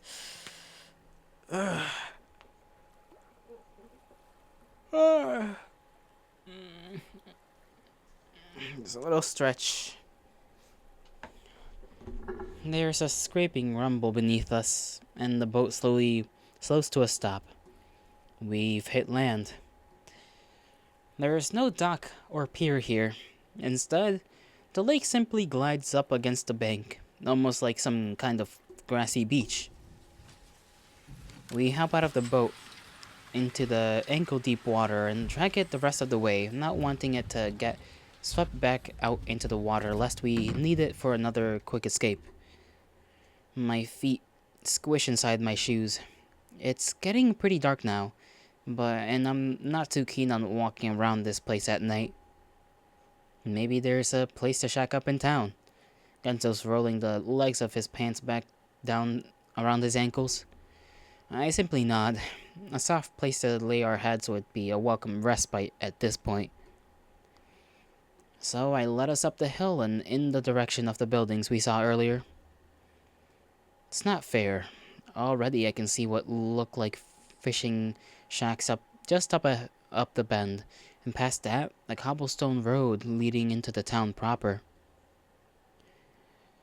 I pop my head in the open door of one of the shacks. No one there, and no one traveling the road either. It's almost eerily quiet. Ding dong, anyone home? Genzo knocks on another one of the doors, and he shrugs at the lack of reply. We follow the road toward what seems to be the center of town, more and more buildings lining out either side. But even here, the paths remain empty, and the windows of the buildings are dark. The only sound is the fountain in the middle of the square. Tinkling, tinkling, tinkling. I know I've got a bit of a reputation, but I didn't think it was that bad. This feels weird. I think that's pronounced fucked up. I look to the left. Two buildings that looked like stores sit silent and motionless. Hastily scrawled closed signs hang askew from their doors. I look to the right. The dark windows of a small cafe stare back hauntingly, its outdoor seating area devoid of life. I'm gonna try something. Genzo cups his hands around his mouth. He takes a deep breath. Genzo, no! I hiss and grab his arm. What? He shoots me a look of confusion. But suddenly, for some reason, making noise seems like a really bad thing. The whole back of my neck is tingling. I mean, listen, every situation we've interacted with any living thing has been, like, bad. So maybe staying quiet is, in fact, a good idea. I tilt my head, straining my ears. Footsteps. Marching footsteps. Far away now, but getting closer. And we need to hide. I promptly yank Genzo off toward the gap between two nearby buildings. We hunkered down in the shadow with our backs to the wall, waiting, listening. The footsteps are closed now, and that rhythm, sharp and methodical, and perfectly in time. I already know who it is that's going to appear from around the building. A battalion of rabbits marches into the square 2 by 2, ears jouncing, eyes twitching, and boots smacking the ground in harmonized cadence. Jesus, I hear Genzo whisper beneath his breath. I press my back even tighter against the wall. The rabbits come to a synchronized stop in front of the fountain. It's not the same battalion as before, that much I can tell. Their leader, at least, doesn't seem quite as jumpy. The rabbit in question procures a folded sheet of parchment from within his armor, unfolds it, coughs, then squawks. Chanticleer Ellens, you are hereby under arrest by order of the king. You are to surrender yourself peacefully. Failure to do so will be understood as treason to the crown, and we will be forced to use whatever means necessary to detain you. Another cough.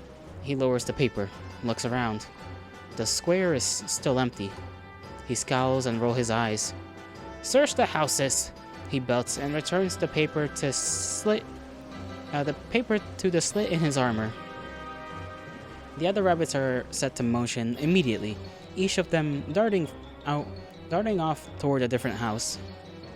They don't even bother knocking. They slam open the doors with their shoulders and disappear inside. Their frenzied stomping is soon mixed with frightened jumps and screams. There are people inside. I gulp, clench my eyes shut. But that just makes it even more terrifying. So I open them back up, gaze darting shakily between each of the open doors. A high-pitched scream bites through the air. Average night in Gelato neighborhood. Found her, sir! One of the rabbit emerges from a house on the other side of the square. His hand is clenched in the long, blonde hair of a girl in a brown dress. He's dragging her out in sharp yanks that punctuate her screams. Excellent work, sentry. The lead rabbit marches over in 2 crisp steps. He slices the paper back, unfolds it, coughs. Chanticleer Ellens, you are hereby under arrest by order of the king. You are to She screams even louder. On and on and on and on. Even from as far away as we are, the sound of it jabs my eardrums like a knife. The lead rabbit stops and sighs. Just take her in. He jabs a thumb in the direction of the castle. The sentry salutes and drags her kicking, squirming body across the cobblestone. The door slams around us as the rest of the sentries abandon their searches and return to formation. They're heading back. I feel my chest begin to lose. Over here, sir! It takes me a second to realize the shout is coming from right behind us. I turn just as one of the sentry bunts Genzo over the head of his spear. Oh, God damn it. I turn just as one of the sentries bunts Genzo with the butt of his spear. Genzo yelps, rams into me, and we both go sprawling out in the street. 2 suspicious individuals hiding over here. I attempt to push myself up to my knees, only for the sentry's boot to come down hard on my back. Well, what have we here? The lead rabbit muses. I'd heard him marching toward us, crisp, methodical. Up, he gestures. Before I wonder what he means, the sentry has grabbed both of us by the back of our collars and heaved us off the ground.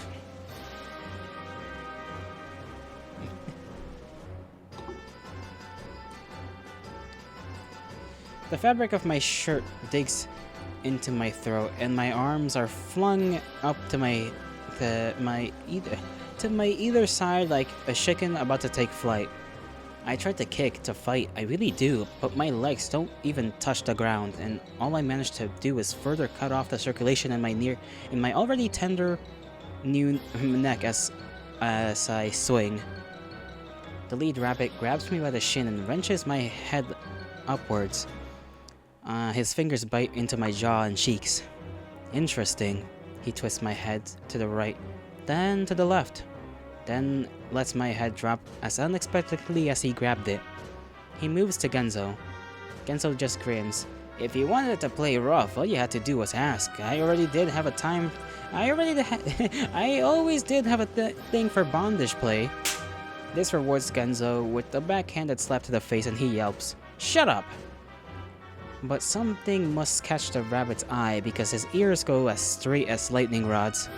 He grabs Genzo's again and jerks his head the other way. This one. This is the one His Majesty is looking for. The rabbit smiles, laughs, grin, reaching towards his ears. Sir? The sentry holding us asks. Then, with a squawk that makes my ears ring. Bring them in! Both of them! The lead rabbit lets Genzo's head fall and clasps his hands together, clearly twinkled pink. We'll be eating well tonight, gentlemen. Sir, the sentry tries to salute, then realizes he can't as his arms are full of, well, us, and simply straightens instead, clinking heels together. Back in formation, the lead rabbit screeches again, and the sentries are quick to get back in line. Our sentry follows. Just when I'm wondering if we're going to be carried like this the whole way, the world turns upside down and I'm tossed like a sack of potatoes over the sentry's shoulder. My forehead smacks the backside of his armor with the audible twang. Clang. Once my head stops spinning, I glance over to see Genzo draped over the shoulder of another sentry. It's all I can do to throw him a look of helplessness as the marching begins anew beneath us, taking us towards the castle and whatever or whoever awaits us there. Well, we can't really do much against the rabbits.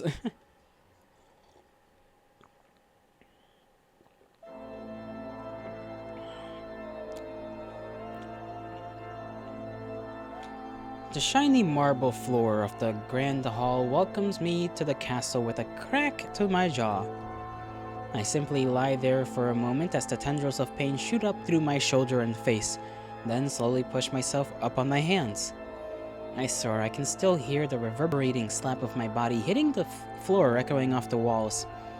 In front of us is a grand staircase, and when my eyes follow it upward, I am met with the highest ceiling I've ever seen.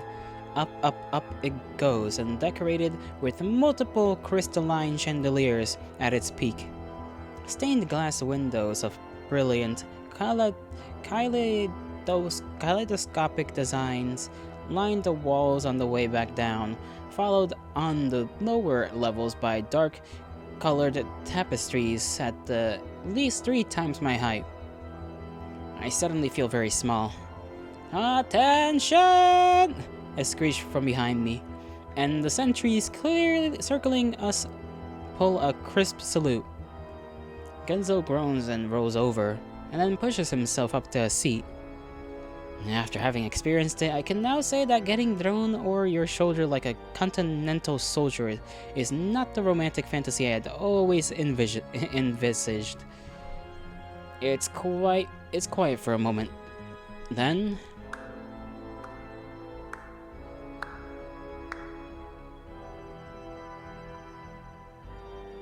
from the far hallway, a small figure emerges, clapping its hands together slowly. Glad to see that mouth of yours hasn't changed despite your newly regained visual acuity. I fucking knew it. It's Orlam. So of course Orlam is out here trying to be a little tyrant. Fucking Orlam. Sporting a gaudy as fuck crown. Never mind, not the baby. A red velvet cape with white and black fur, and escorted on either side by a pair of over-embellished rabbit attendants. My jaws drop nearly to the floor. Genzo has to bring a hand to his mouth to stifle his laughter. He nearly chokes. What the fuck, Orlam? You look like the love child of Prince John and Madame Medusa. Orlam's face goes red. He clenches his fist. Ew. His jaw tightens. Softens. A forced smile. Must be so tired having walked all this way. I push myself to my feet with a little wobble.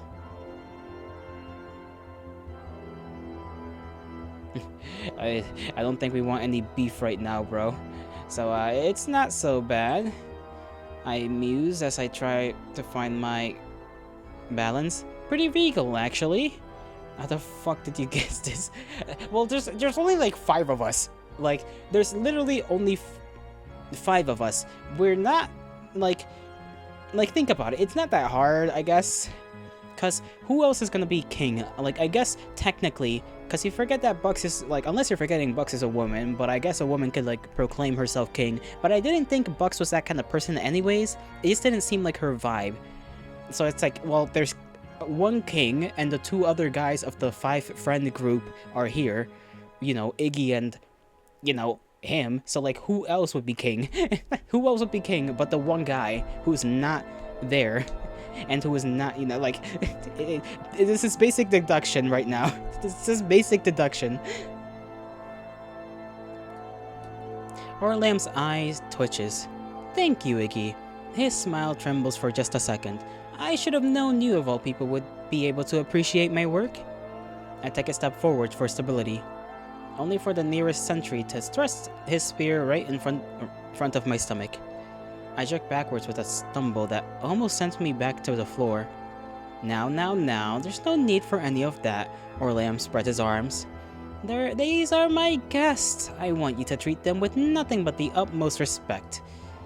He glides towards us, little cape fluttering, and the sentry pauses, but ultimately retracts his spear.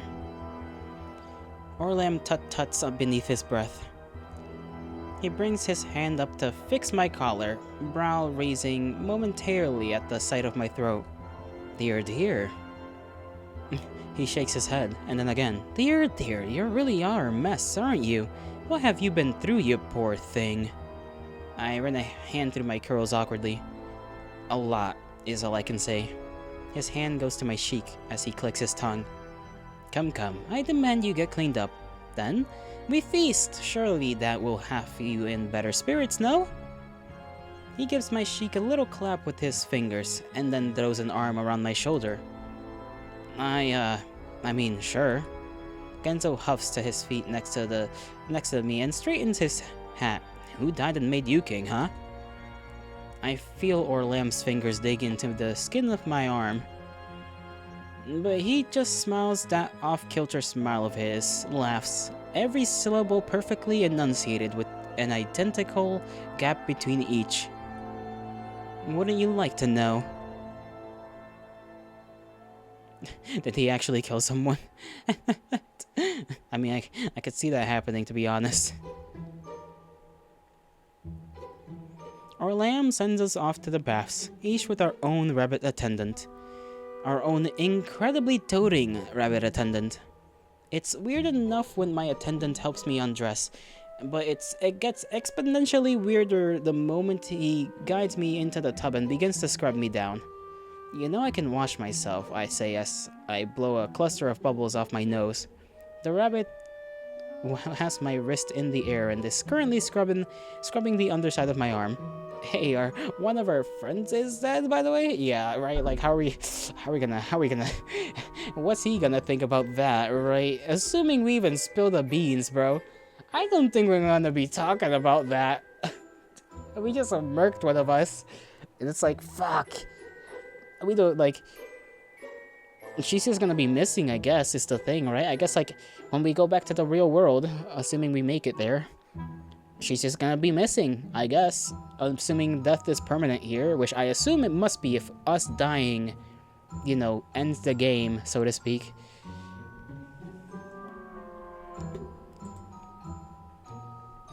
His Majesty wants to ensure you are spotless, is the only response I get. Once the cleansing has finished, and I feel as though I've lost about 3 layers of skin, I'm toweled off and dressed in a thick white robe. Then, it's to the large vanity, where my curls are blown dry, and where I'm giving a choice view of the state of my face for the first time. I grimace in the mirror, purple and brown bruises from a circle around my throat, coming to a head just beneath my ears, and my cheeks are lined with rough red scratches.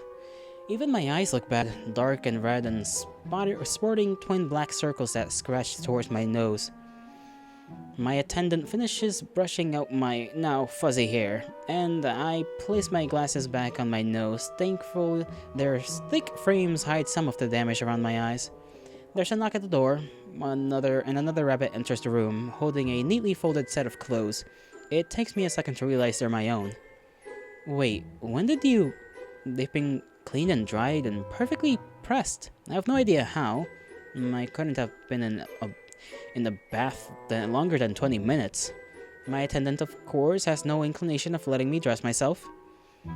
I raise my arms and he tucks my shirt over my head, smoothing it carefully across my front and back, then tucks me into my pants and crinkles the waist tight with the clasp. My fear of doing something wrong and everything going to hell supersedes my severe discomfort of the whole situation. Once I'm finally finished, my attendant leads me back out into the hall. Genzo and his attendant emerge from the door on the opposite side at almost exactly the same time. He looks disturbed. Was that the weirdest fucking thing you've ever experienced, or did they do something different to you? He hissed as our attendants guide us back downstairs. You mean with the bathing and everything? Yes, he shoots at his attendant a look. My guy definitely spent too long on my dick. I feel my face flush. I didn't really pay attention. Truth be told, I'd spent most of my time in the bath with my eyes closed and thinking of England. At the bottom of the steps, we turn right, and the rabbits take us down a grand corridor lined on either side with Titanic-sized flags. I'm gonna say, whenever there's like a C and an O next to each other, for whatever reasons, those letters seem to like squish together in this font, and it confuses my head a little. Each one we pass is a darker shade of red, leading... I just want to see if that's actually what he said. Yeah, I spent too long on his wiener. Maybe you don't clean enough, big man. Each one we pass is a darker shade of red, leading to a giant set of double doors at the end of the hall. Two more rabbit attendants step to the side as the doors open on their own like magic, revealing an enormous golden ballroom, and at its center, a long table piled high with some of the most opulent food I've ever seen in my life. Plump roasts, golden rolls, buttery pies, cakes with more tiers than I can count.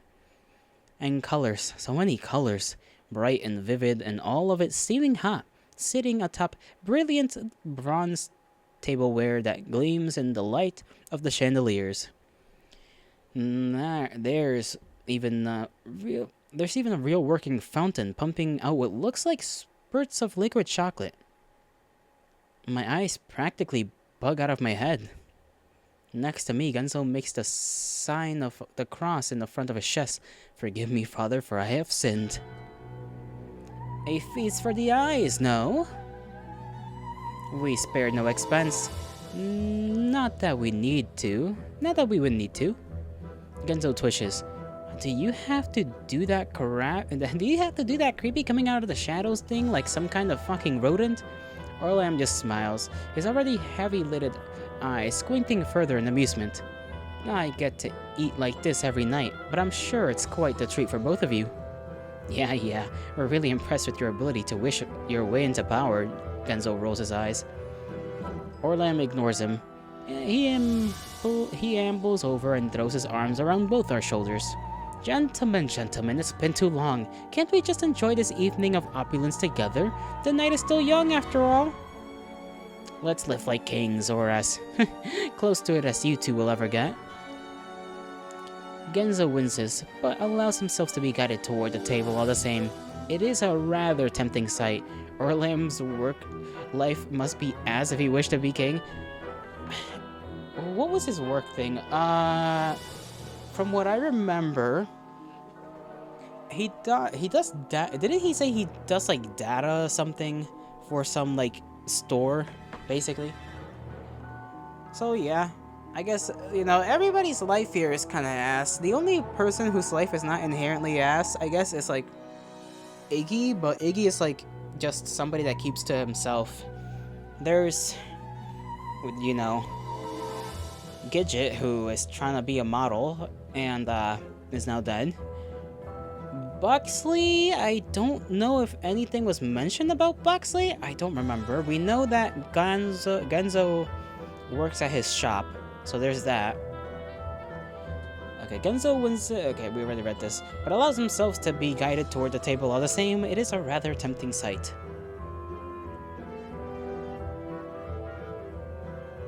We are seated on either side of the table. More sets of rabbit attendants scurry to ready our shares. Orlem himself sits at the head of the table in an extravagant throne that looks like it could fit 5 of him inside of it. Or perhaps sits isn't the right word, more like lounges. He leans back among the piles of cushions and blankets lining the seat, chin balanced on his palm. Then raised his arm in the air and snaps his fingers. One of the rabbit attendants, waiting aside the far door, darts over and places a golden wine glass on his outstretched hand, then immediately fills it. Orlem twirls it, takes a sip, glances at us, both simply watching him in awkward disbelief. He waves a hand in exasperation. Eat, eat! I snap my head back toward the food. I am hungry. Yeah, these two motherfuckers haven't eaten in a while. Famished even. I haven't had anything to eat ever since we arrived here. I reach forward and begin grabbing some of the best looking items off the table, filling up my plate. Genzo snores as he forks a giant slice of roast and rips half of it off with his teeth. You sure got everyone whipped around here. I mean, what did you expect? I am the king. I can do whatever I want, and no one's gonna stop me. He takes another gulp of his wine. It feels good to be respected for once. I spoon a dollop of buttery potatoes in my mouth. My mind goes immediately to the town outside, and that woman we saw dragged screaming from her home. Yeah, something tells me he's certainly getting something we don't want to know about. A little iron-fisted, isn't it? I shrug. They needed discipline. You should have seen the place when I arrived. Nothing but chaos, anarchy. No one to keep the masses in line. This is followed by a smirk. I'm making great progress. You watch yourself, Yellow. Orlam could buy you if he wants to. I'm very worried for our buddies here. Oh, I get it. No one likes you, so you have to force them to like you. Should have expected no less from you, Big O. Orlam twitches, but otherwise doesn't react. He leans forward with that ever-present smile. Wine, gentlemen? Genzo really can't read the room, can he? Like I'm trying here with my, choices to, smooth things out a little bit, and then Genzo just can't help himself. Pre-Genzo death? I hope not, because anytime we get into a situation, it's him saving our asses. His arm goes up before we have the chance to respond, and another snap sends 2 rabbit attendants to the table with the ready glasses to serve us. Oh, sure. Don't mind if I do. Genzo promptly downs about half his glass in one gulp. I sip slowly at my own, washing down a chunk of meat, of what seems to be bacon-wrapped asparagus. My gaze goes back to Orlam. He's watching Genzo, staring at Genzo, leaning forward, chin in his hand, grinning from ear to ear. This fucker's planning something. His eyes follow Genzo's every move, from the movement of the wine glass from mouth to table to the forkfuls of cottage pie he shovels into his mouth. Something inside of me, deep down beneath my bowels, sparks and twists in strange discomfort. Then we stop playing. Orlan picks up a fork and uses it to cut off a small piece of bright red meatloaf. I like meatloaf. It's pretty nice. He grabs it. He jabs it into what? He jabs it into the tines, then floats it in Genzo's direction. Try some of the loaf. Genzo wipes the pie crumbs off his mouth, gobbles up the piece on Orlam's fork without question, then sets to his bowl of stew. He slurps up a spoonful, then raises a finger, still chewing. None of this negates the fact that I think you're a conniving douchebag, you know. Just that I'm really hungry. Oh, I wouldn't have it any other way. Orlan places the fork back down, hands to his cheek like a pining lover. Another lightning-like jab in my gut. As hungry as I am myself, I'm having a hard time fighting the constricting twist in my stomach, bro. Just eat and hope nothing, like, you're quote-unquote safe right now. Just eat your food so that you can have something to keep you around. Because if you pass out in the middle of some scene where we have to run, I swear to God. Okay, now we have another choice to make.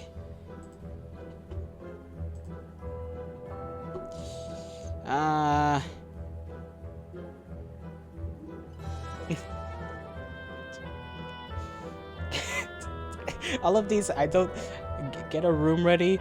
I don't think he's gonna want us to go away. This is gonna seem disrespectful. The potatoes are divine. And can I get some too? I don't want whatever he's feeding Genzo. I have a feeling it's laced with something. Little glaze can get you far in life. Trust me, I know. Like this, I'm just like, listen. Everything's fine. Everything's good. I let out a loud cough and thumping my chest. Damn, these potatoes are divine. I mean, wow, really hitting the spot. You know what I mean? You had any yet again? I'm obnoxiously loud, but I don't even care. Anything to break the weird tension. And these cutlets, wowza, melt in your mouth good right here. Orlam sits back and away from Genzo. I catch a flash of annoyance in his eyes, but it quickly morphs into amusement. Enjoying yourself, are you? He slowly twirls his glass. It is damn good, isn't it, Eggs? I haven't... Genzo laughs, mouth full of food. I haven't eaten like this in... He blinks, seems to forget what he was going to say, and instead roves his finger over a plate of cream-filled eclairs. Glad you gentlemen are pleased. I wouldn't want our guest to be disappointed. I swallowed a chunk of cutlet in my mouth, feeling more of the anxiety disappear down into my stomach with it. Where do you get your food anyway? Must be a good source. Orlam rests his cheek on his knuckles, grinning as though delighted by a joke in his head. Oh, it's very good. Close by, too. Only the freshest cuts made it to my table. I gotta say, if there was one thing that would keep me here, it would definitely be the food. The cream from the eclair has somehow made its way into Genzo's nose.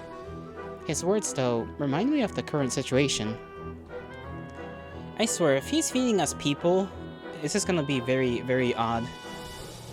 Fake people nonetheless, but I really hope he's not, like, feeding us people. So, Orlam, I start, wiping off my mouth with a napkin. What's your plan, then? You just gonna stay down here? Orlam rolls over in his throne to face me and return to his wine. Oh, I don't know. I just playing it by ear, I guess. It's not like anyone's gonna miss me up there. You never ate Wonderland, people? I can't say I have. And there's just, you know, so much good I can do down here. Why rush things? Why indeed, I muttered to myself, disguising my words with my wine glass. I cough. But have you looked at all into how the door opened in the first place? You obviously have quite a bit of reach down here. You could be looking into what's going on, searching for bucks. Orlam blows a raspberry. Sounds like work. Sounds like a lot of work. He raises his wine glass above his head, slowly spinning it back and forth. Besides, if Bucks is down here, she must not want to be found. I clearly haven't seen any traces of her, and neither have any of my men. Genzo coughs. If I was stuck down here with you, I'd steer clear too. More wine, Genzo? Orlam asks lazily. And does a chicken have lips? Another snap of fingers. Then a rabbit attendant returns to the table with a newly opened bottle of wine, filling up Genzo's glass. Despite the Blaze response, his words do give me pause. Orlam's rabbit guards seem to be everywhere. If even they've run into Bucks, if even they've never run into Bucks, maybe she really isn't here? But that just doesn't make any sense. Something wrong, Iggy? Orlam leans toward me this time. Not enjoying your food? I give a little start. No, it's not. I run a hand through my curls. Tiny tendrils of sweat are beginning to form on my forehead. Just not feeling super hot, I guess. Maybe I need to lie down for a bit. Of course. You've surely been through quite the ordeal. He snaps his finger. Guards, take Ignatius to the room we've prepared. He needs his rest. Ignatius, that's her full name. Full first name, damn. The two guards emerge from the main doorway. They march over and pull my chair away from the table. I stand up somewhat hesitantly and throw Genzo a look across the table. He's still chomping away happily. Catch up with you later, Ziggs. Okay. Sleep well now, Orlam waves, and the guards lead me out of the ballroom and back into the hallway. My head is really starting to feel fuzzy now. Sweat dribbles down the back of my neck and a cold chill sends goosebumps up and down my arms. The guards take me up multiple flights of stairs, and my legs feel more jellified with each landing with each landing we reach. Finally, we turn down a hallway lined with ornately carved doors.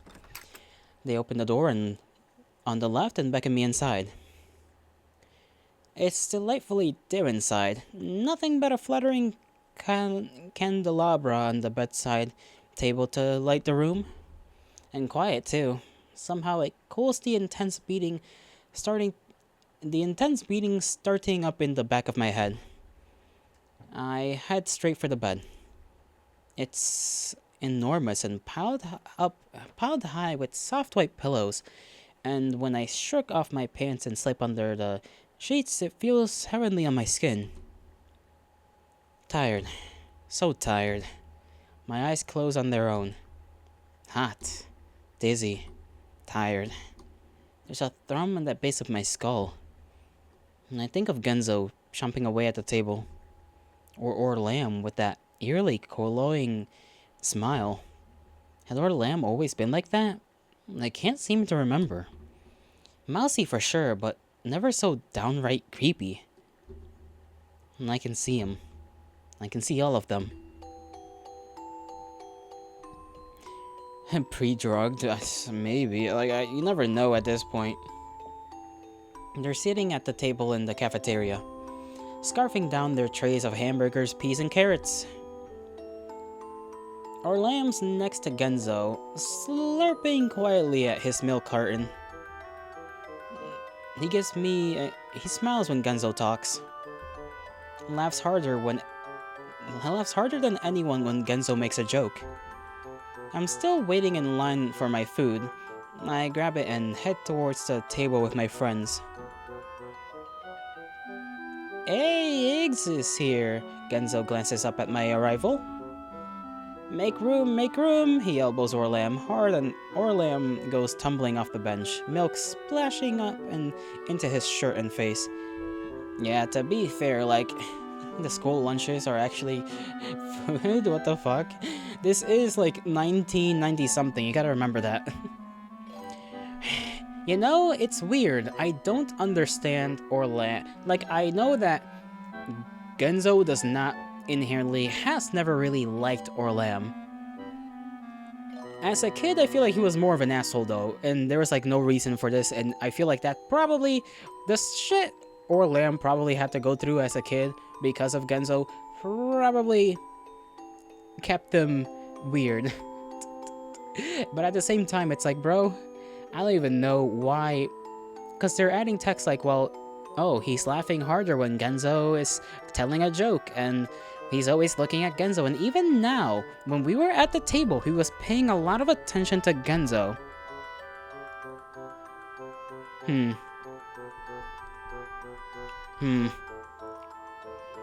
Get your ass down here, Iggs.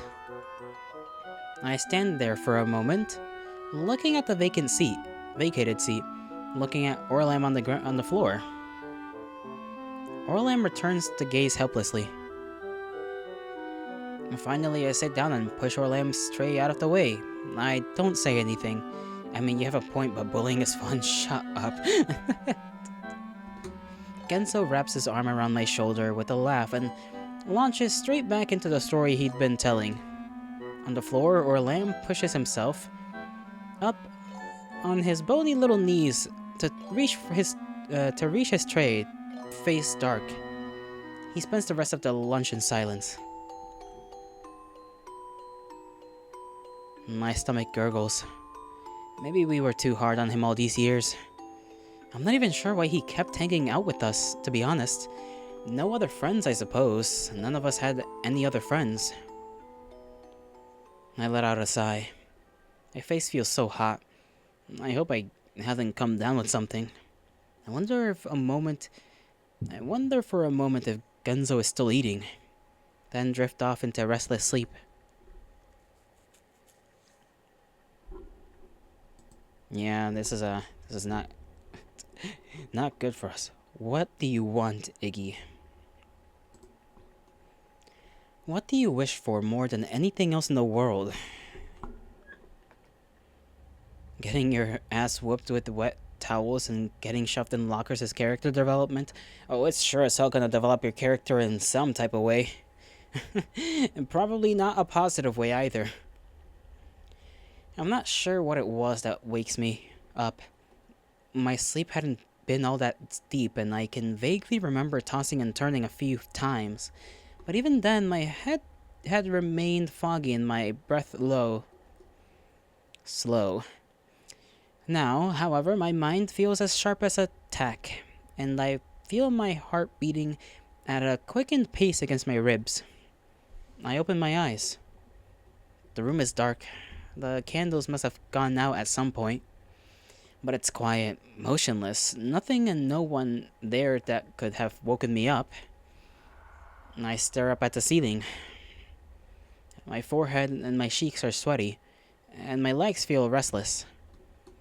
The strange feeling in my gut from dinner is back. Not quite as pronounced, but still there, laying low and every so often sending twinges of anxious nausea up into my stomach. I roll over, pause a moment, then slide my feet off the side of the bed and sit up. I reach for my glasses and will my heart to calm. This isn't working. I'm probably just anxious. Who wouldn't be after everything that's happened? Maybe a short walk will help. Get some air. Cool off a bit. I trudge over toward the chair where I left my pants in a crumpled pile and slowly slouch down to put them on. I grimace and turn up my nose. My mouth tastes awful. Maybe I can find the kitchen and get some water while I'm at it. I yawn and head for the door. The light of the hallway blinds me for a moment as I step outside. It's equally as quiet out here as it was in the room, and once I'm able to look around, I find myself alone. No guards, no attendants. Just one long empty hallway with door after door after door. And I wonder where Genzo is. Why did they put him in the room next to mine? Another yawn. I start forward down the hallway. I'm pretty sure I can remember the way back downstairs. And by then, I'm sure there'll be someone I can ask for directions or even get the water for me. The attendants clearly seem willing to help.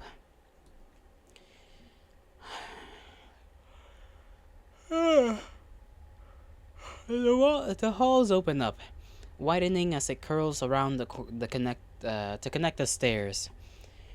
I trace my hand along the railings as I start down, taking it slow and easy and keeping my eye out for one of the rabbits. One flight, two. I make it to the bottom with still no sign of life. Up ahead and through the archway, I see the wide expanse of the grand hall. I entertain the thought of calling out for someone, but ultimately decide against it. Somehow I don't want to hear what my voice would sound like in the midst of all the emptiness. I start for the hall, only to freeze. Footsteps. More than one. In fact, a whole lot of footsteps. But they're on the opposite direction, away from the hall and down a windowless corridor to my left. I blink in silence, chew on my bottom lip, then walk quietly, so quietly, down the corridor. There's a fork up ahead, and when I peek around the corner, I see the tail end of a battalion of rabbits at the end of the long hall. They're moving away from me, and in a few moments more, they disappear entirely down another corridor to the left. Interesting. I forget about the water entirely at this point. The sparkle of unease in my gut has gotten stronger, and now it's pulling me down that hall after them. With a final glance behind me, I follow. Silently, stealthily, but quick enough that I don't potentially lose them around whatever twists and turns await. Diddy Dungeon, turn around, bro. The Diddy Dungeons we go. I wouldn't be surprised. I make it to another corner, pause, and then glance. Nothing. They're gone. I pull back, furrow my brows, then check a second time. Still nothing. I pull away from the wall entirely and creep closer. There aren't any other forks or hallways to turn down, just one straight track leading to the far wall, and yet they've simply disappeared. I scratch my head. Well, that was weird. I step toward the wall, placing my hands across the stone, but it feels so solid, at least as far as I can tell. I give it a frustrated slap. Then with a low rumble, it moves. Whoa. I step back with a start. First, it moves backward, as though recoiling from my touch. Then, with a grinding creak that rattles my jaw, it switches gears and pulls off and away to the right, leaving behind a neatly stoned tunnel in its wake. Guess that explains it, I mumbled out loud without realizing it. The tunnel appears dark at first, but I can see light further down. And despite my misgivings, I can't stop at this point. I'm in a way too deep. So I push forward and into the darkness, one hand on the wall like some kind of guardrail into the unknown. The first thing I notice is the smell. It smells like it makes my nose twitch, curl upwards. I don't even know how to describe it. Like a stew that's been on the pot too long and everything's starting to congeal. The further I walk, the stronger it gets. It's plugging my nose and doesn't help. It's in my lungs now, coming back up through my nose like a damp towel on my tongue. I stop for a moment. It's starting to make me dizzy. But I wipe the clammy film of sweat from my forehead and neck and keep going. Lighter, brighter, hotter. Now the smell seems particularly solidified and sticky off my skin, sticking to my skin.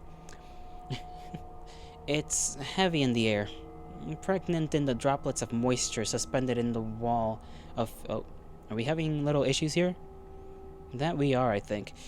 It's heavy in the air, pregnant in the droplets of moisture suspended in the wall of heat and dribbling from the walls. Lighter, brighter, hotter. My head is starting to spin, but I can see the tunnel up just ahead.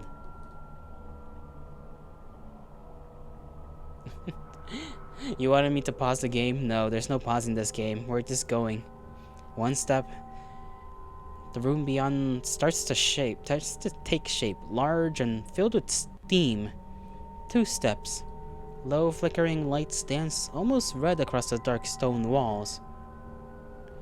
Then now expands into a balcony overlooking a cave of steam.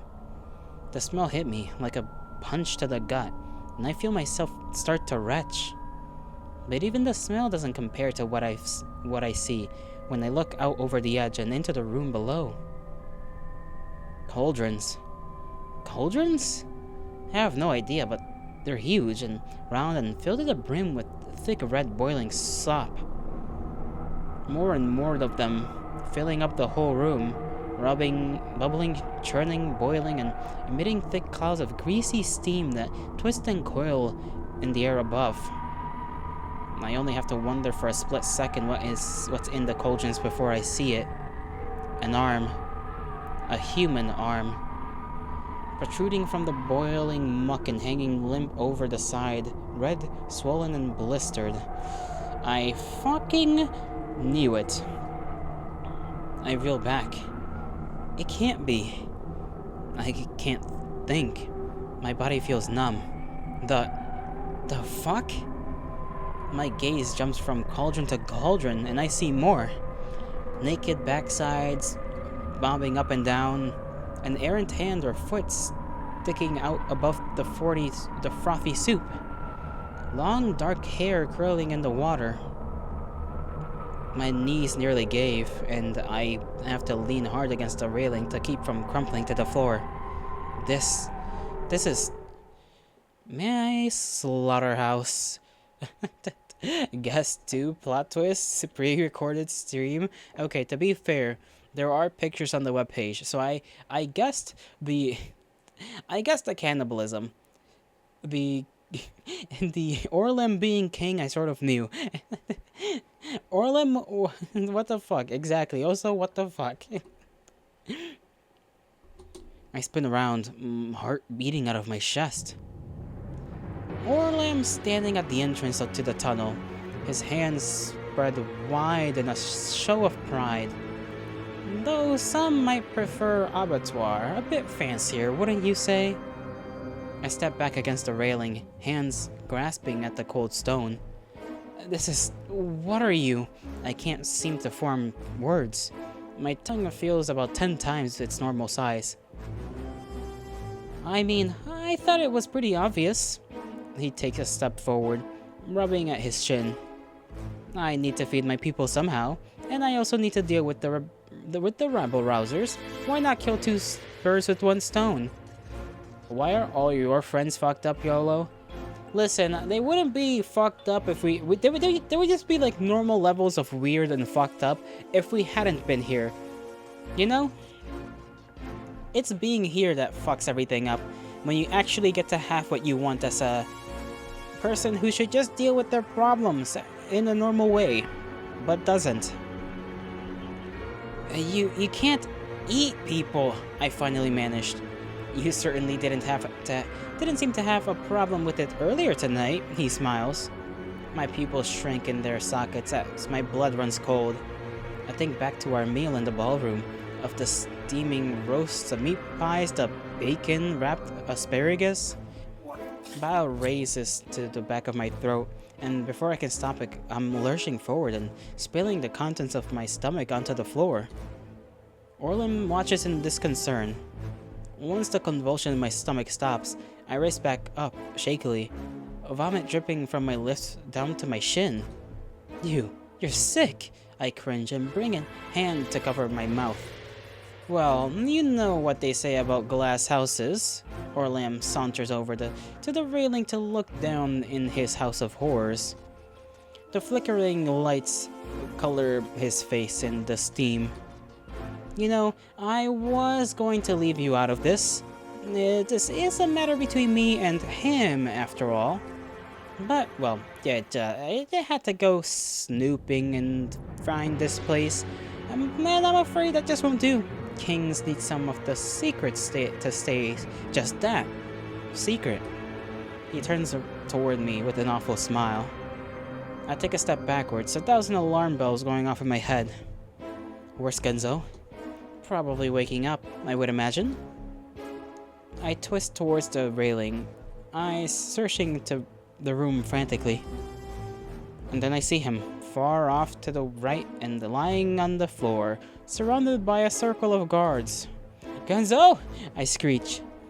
Orlan begins walking toward me, and I spin around in panic. You gonna lose the 1v1 against this guy? Is it really a 1v1 when he has an army of rabbits that are armored up and with spears? A moment, I'm having hiccups.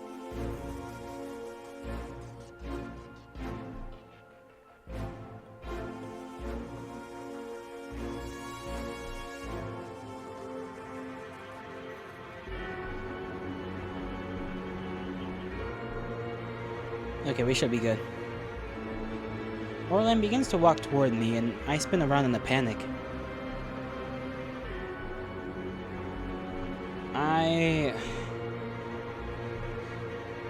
For fuck's sakes.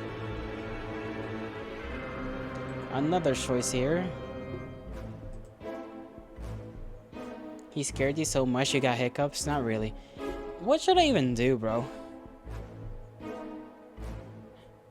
Every time we've tried to do something physical, it just doesn't work. So... yeah, just like plead. just plead with the guy. Like a baby. I have to stop Orlan. I have to convince him against this no matter what it takes. That's the only way out of this. Rather than backing up, as he likely expects, I dart forward and grab the collar of his shirt. Lifting him up onto his toes and his face practically against mine. Orlan, listen to me, please. Despite the tremble in my body, my voice is oddly steady. Orlan's eyes blink in surprise mere centimeters from my own. I know, I swallow. Things haven't always been great between us, but this isn't the way to do things. My mind flashes to Gidget, her face, her eyes, when they turn on me, warped and distorted and brimming with irrational rage. So much rage. This place, it does things. It's done something to you, but you can fight it. Tears sprang into my eyes at the sheer desperation packed in my voice. Another blink from Orlan. Then his lips curl into a smile. Done something to me? Whatever do you mean? He brings his hands to his sides. In an instant, I see his gaze go towards something behind me. But before I have the chance to even think about turning around, something clamps down in my hair and snaps my head, neck, my entire spine backwards and away from Orlan with a shuddering crack that sends my glasses flying. I don't move. I can't move. My body has gone numb. My neck? There's something wrong with my neck. I'm looking too far backwards. And it's right. And it's tight. So tight. Can't even blame Orlan to be Age. We all would let the power change up. Yes, all of up. I already have the power. I'm a god, remember? I can't breathe. All I can do is stare helplessly up toward the ceiling and face of the rabbit whose hand is still clenching around my curls. My hand slides away from Orlan, who falls back down to his heels. He gives a little shake of his head, dusts himself off, straightens his shirt. I probably should have warned you about that. These men of mine can be very protective if anyone gets close to me. Makes them do silly things like, snaps people's necks.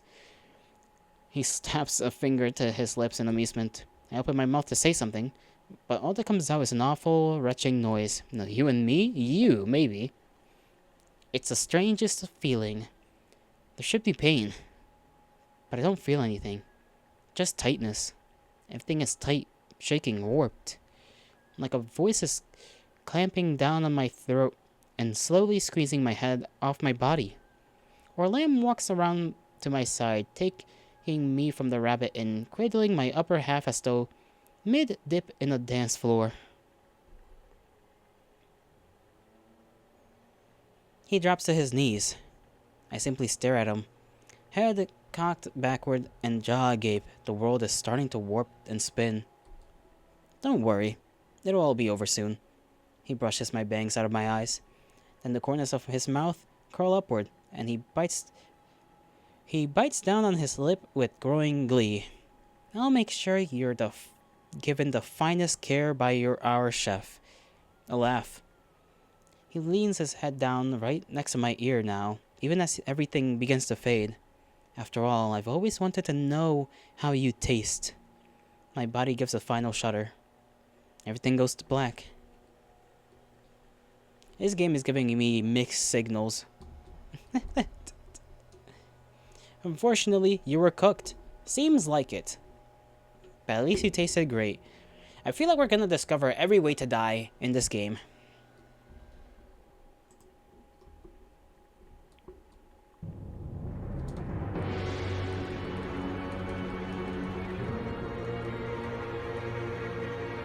Try for the stairs.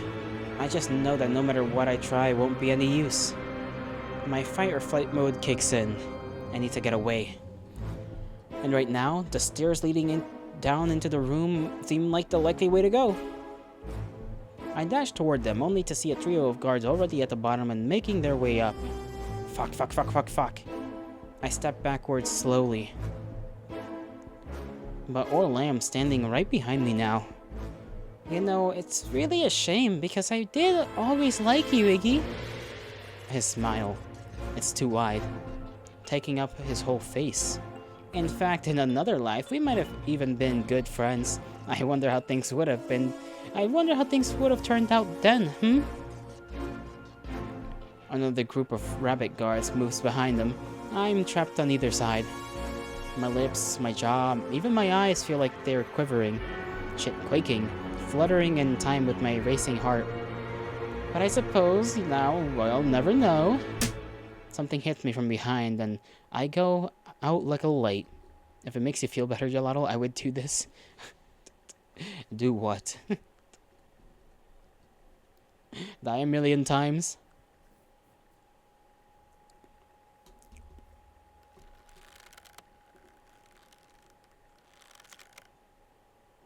The first thing I feel when I begin to come to is something cinching itself around me tight, followed by the sensation of my legs leaving the ground.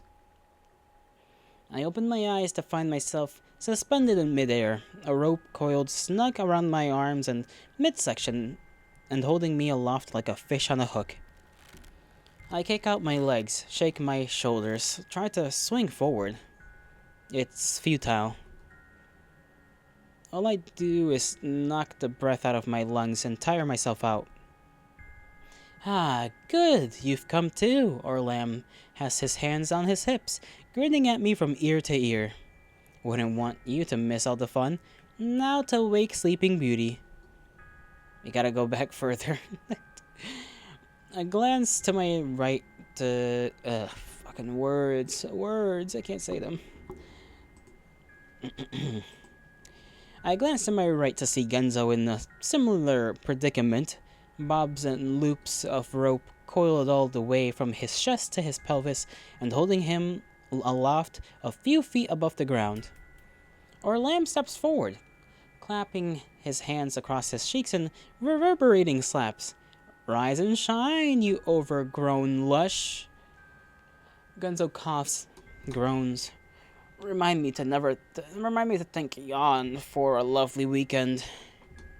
Orlam smirks. Yes, you ate very well, didn't you? Then had a nice nap like the little piggy you are. Unfortunately, it's time for all the little piggies to go to the market. Genzo looks 10 shades of confused. He still seems out of it, watching Orlam with his jaw slack and one eyebrow cocked. He blinks, glances down at himself. Well, this is an interesting development. Genzo, I hiss. Genzo turns his head toward me, almost lazily. Oh, Mickey, you're here too. What are you doing just hanging around? You should probably drink some water. I've been drinking water, no worries.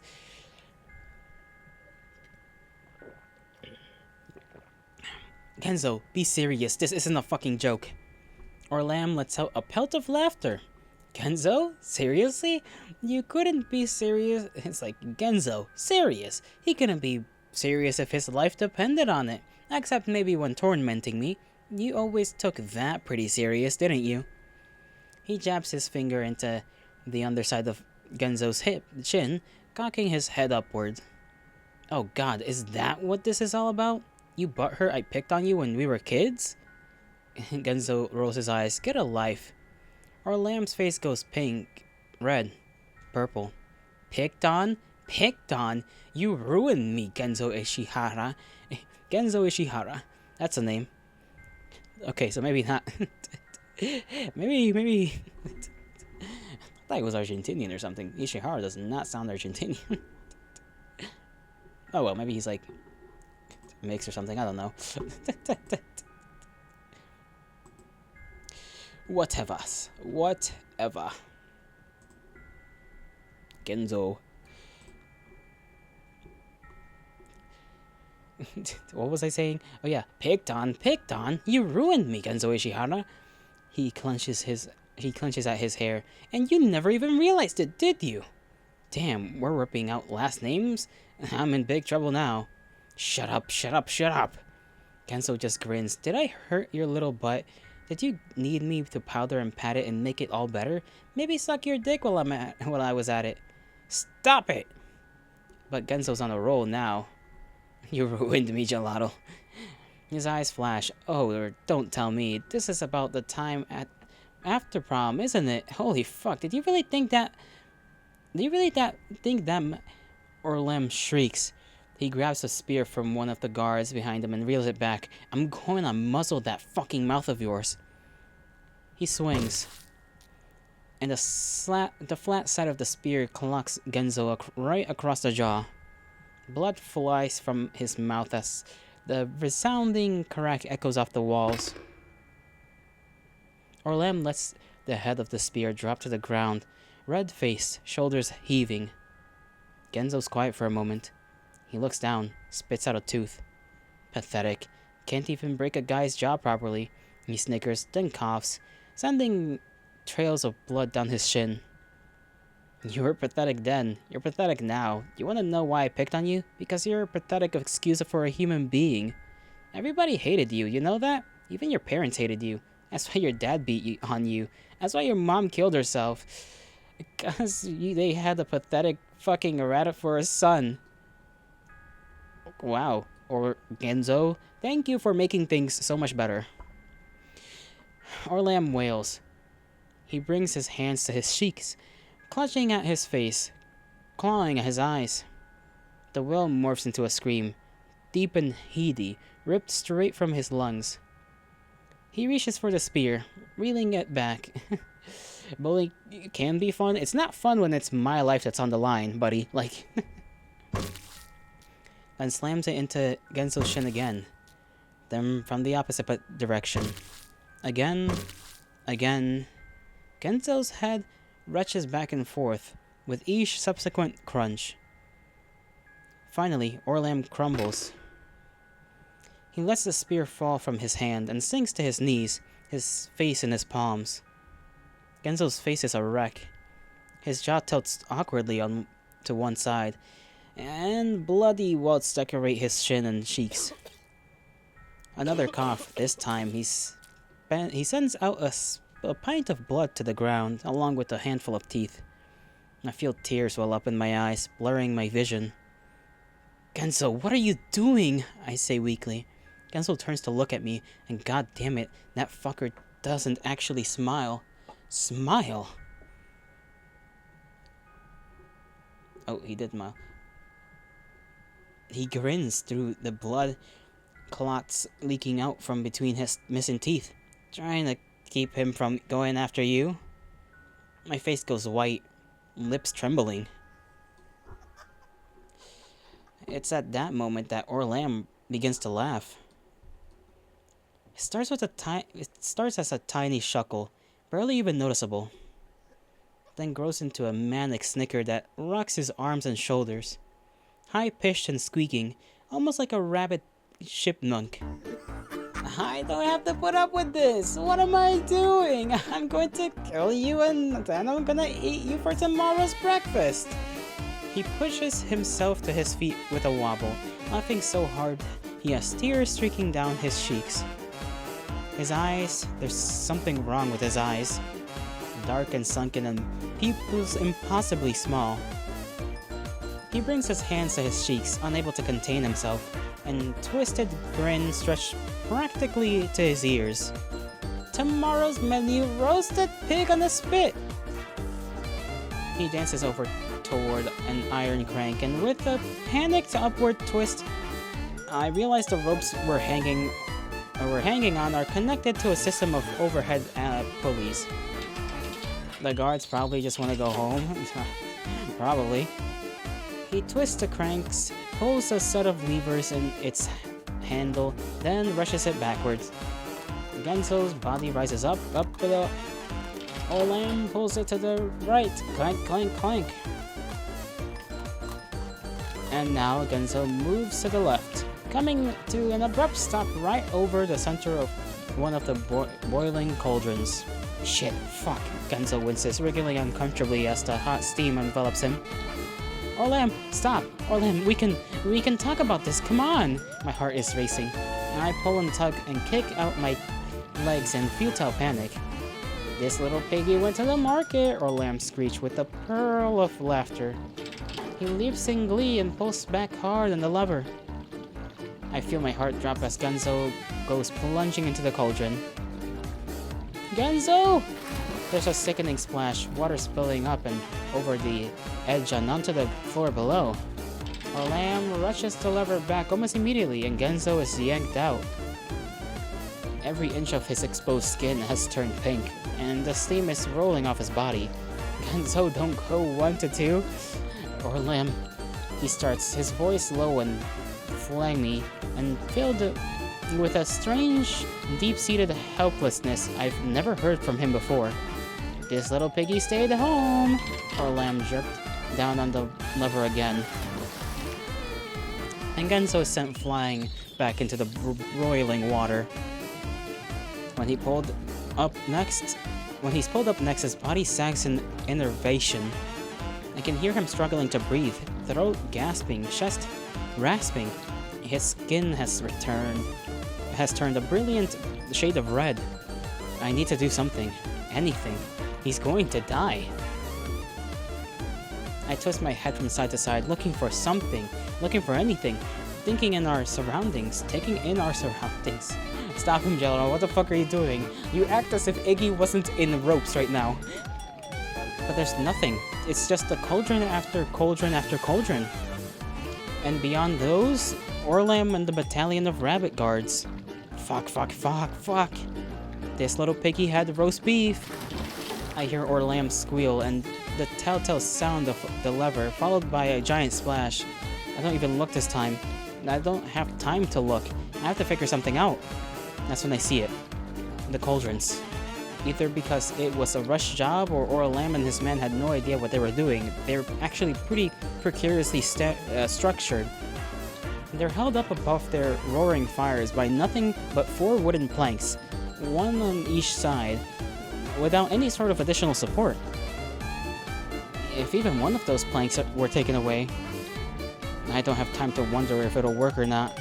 I start swinging. There's a cauldron not far from to my left, and with a little bit of momentum, I just may be able to reach the closest plank. I hear Genzo get pulled out of the water.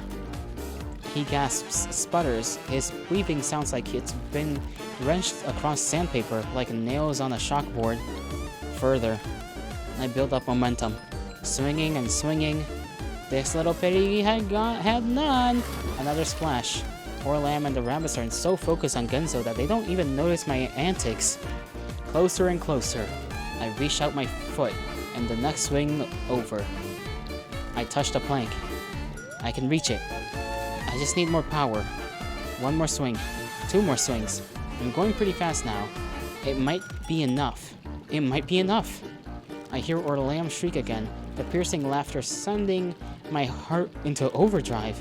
This little piggy went wee wee wee wee wee all the way home. I fly forward and kick with every ounce of strength I can possibly muster. My foot connects. There's a snap, and the plank goes spinning away from the cauldron. Everything suddenly goes very fast after this. There's a heavy groan from the cauldron as it tips forward.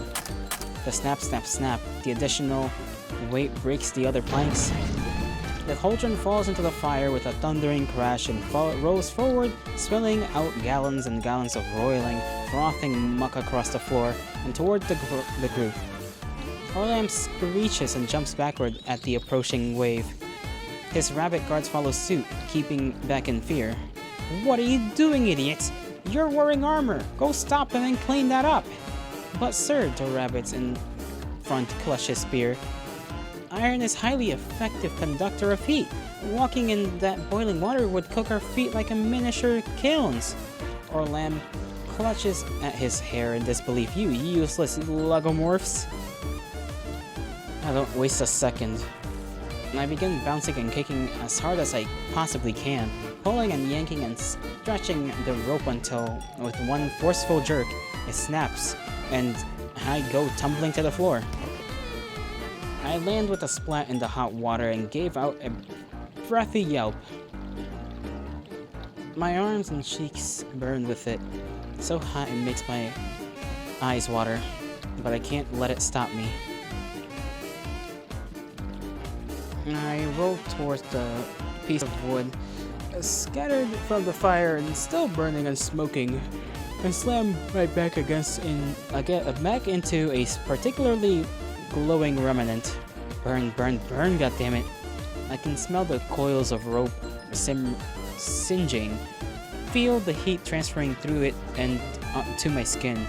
I press down hard and begin wiggling, pushing out with my arms and to snap the charred bits of rope, but in the moment they become weak enough to break.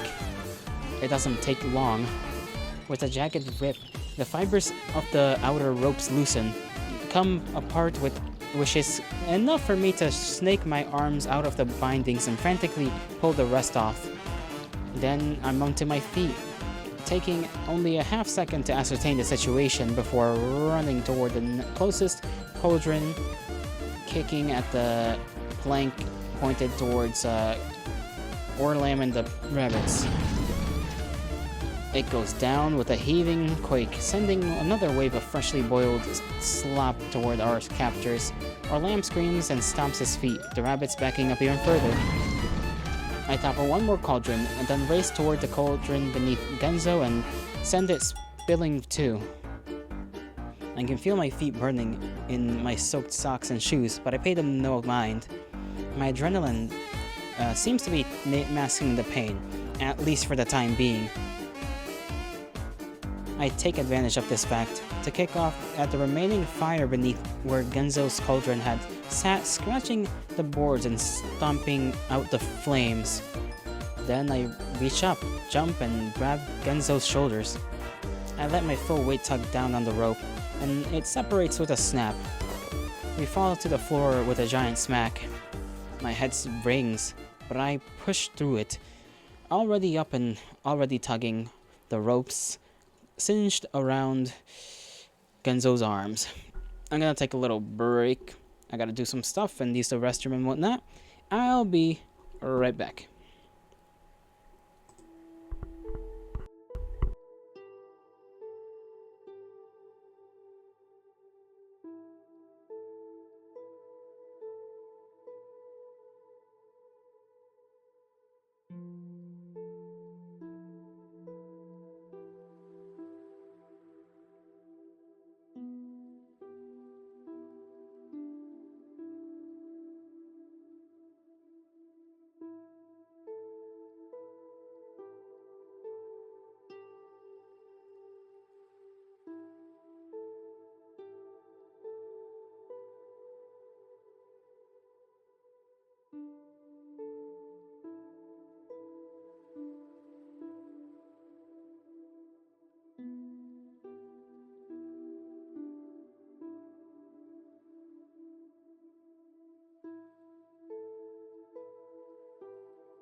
Alright, we are back.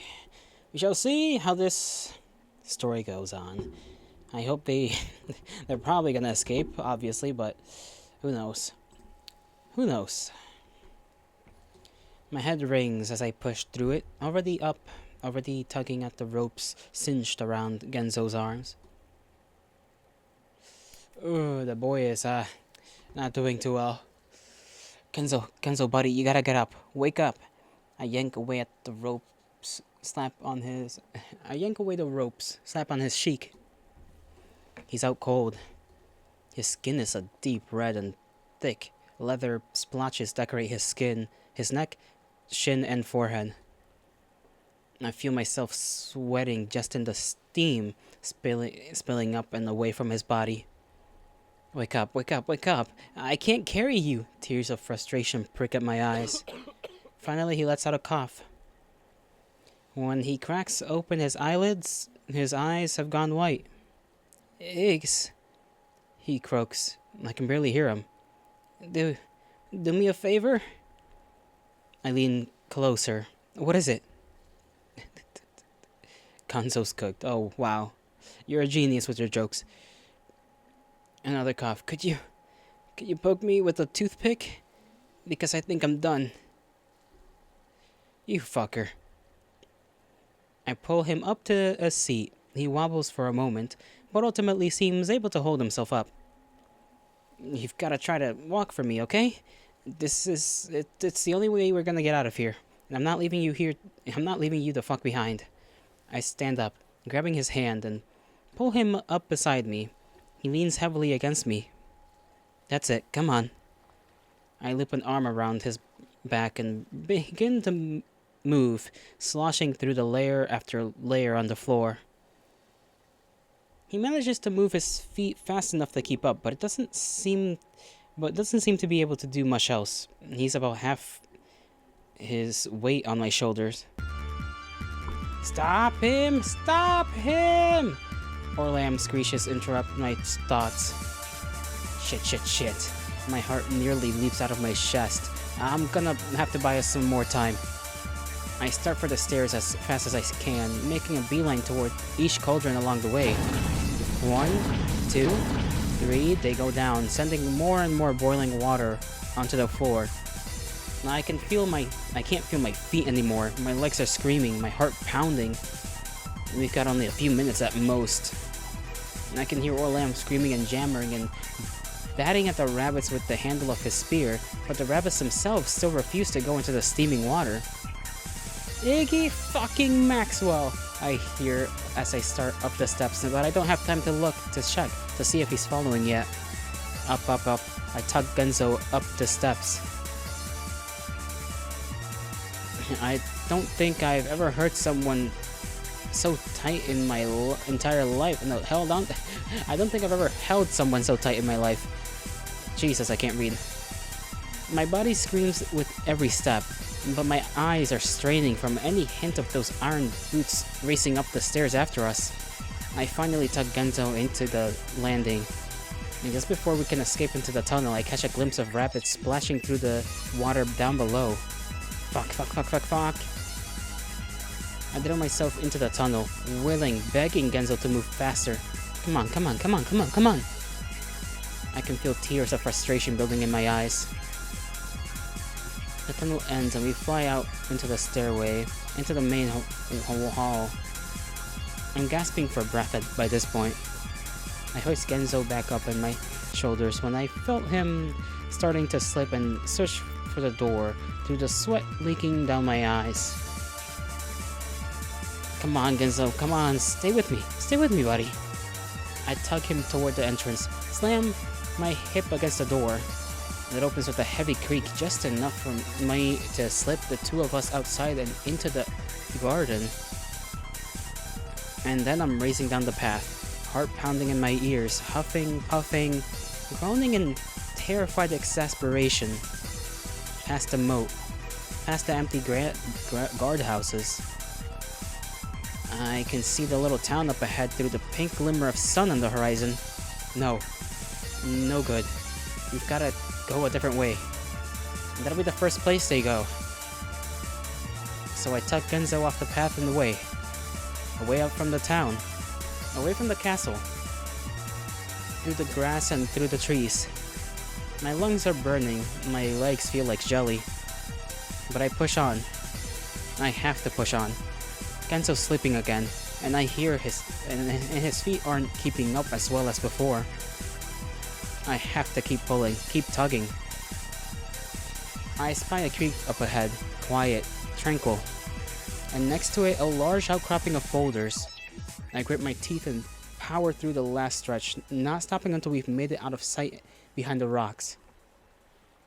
My knees give out the moment I stop moving, and I sink to the ground, taking Genzo with me. Remember, pick the tongue, not the bridge? You're right. Fuck. I can barely breathe. I lie there a moment, eyes closed, then check on Genzo, rolling him over and onto his back. His breath is strained and raspy, almost as though he's trying to breathe through a straw, and his eyes are just barely cracked open. Genzo? I wiped at the sweat on my forehead, cheeks, and neck. My heart is beating in my ears. Genzo coughs. His face looks so awful, I can hardly bear to look. Bastard. He finally ekes out. Should have figured he'd find one last way to fuck me over. He pulls his lips up into a little half smile. Here I was hoping I could get a good look at you at least one last time. I bite down on my lip, staring at his clouded eyes. They're gazing vacancy up at the sky. Here, come on. Right, because he was fucking boiled, so he's not gonna have his eyes working. God damn. That's gotta be a different kind of pain. I pull his head onto my lap. Not because I don't know what else to do. Oh, damn. This is nice. The best pillow a guy could... He coughs. Ask for. I slide his hat off his head.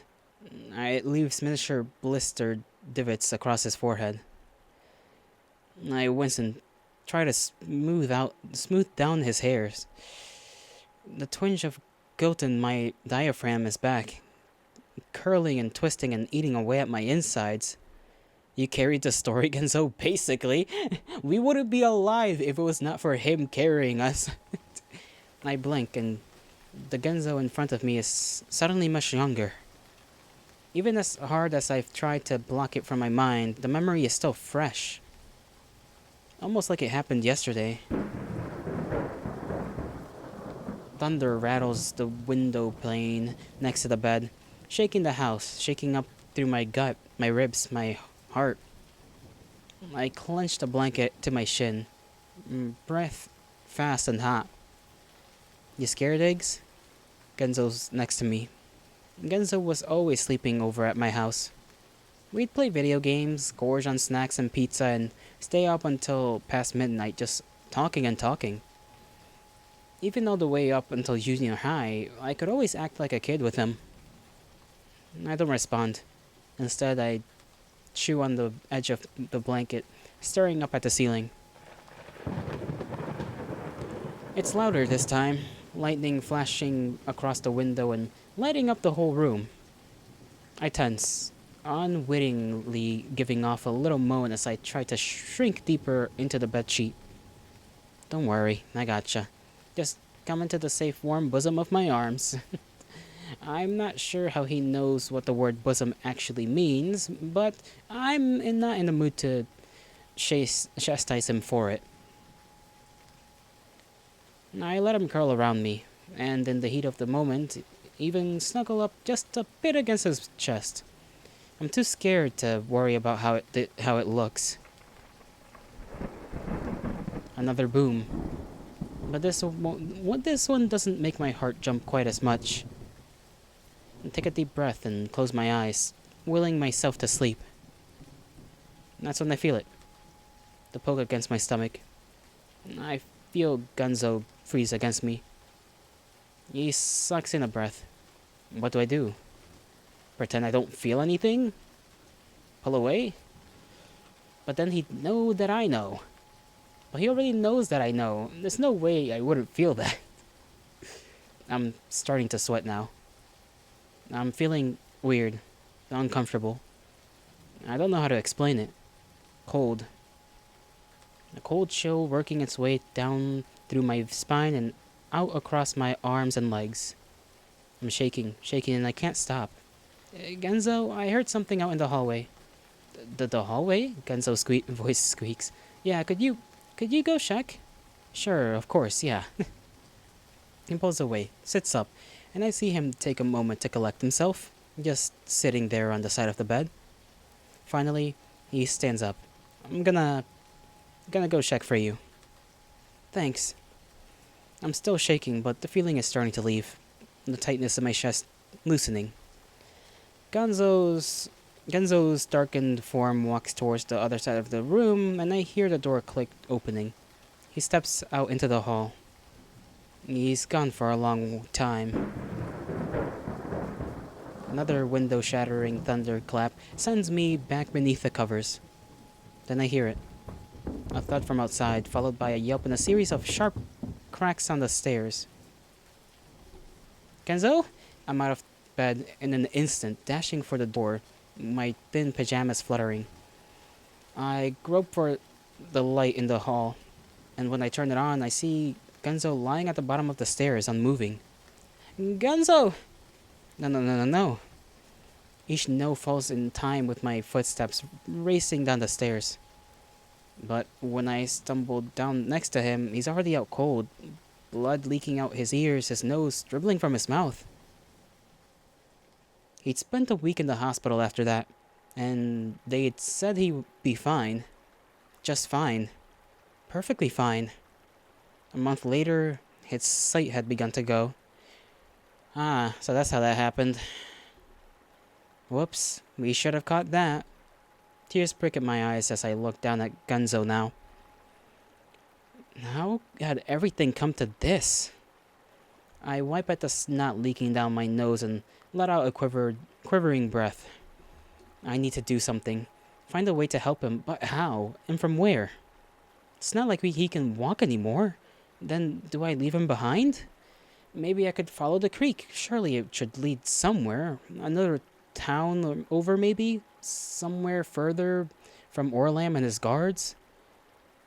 I scoot Genzo's head gently off my legs and down onto his hat to give him some cushion, then rise to my knees.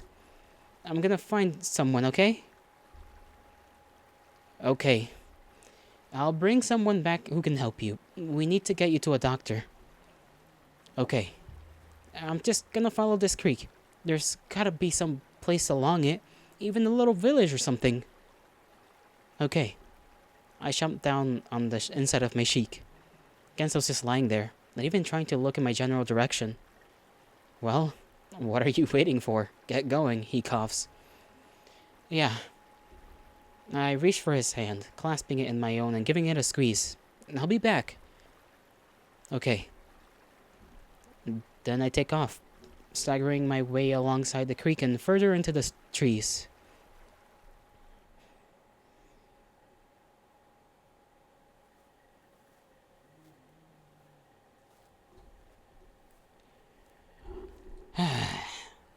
What a fucking...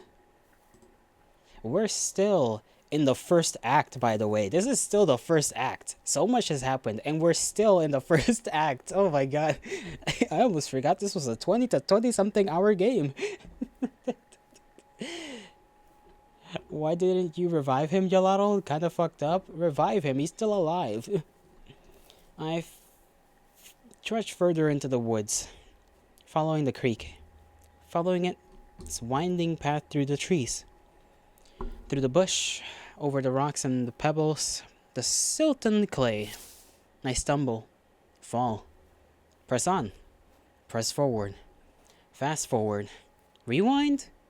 If only I could rewind this. Rewind everything. Back to my apartment, safe and sound.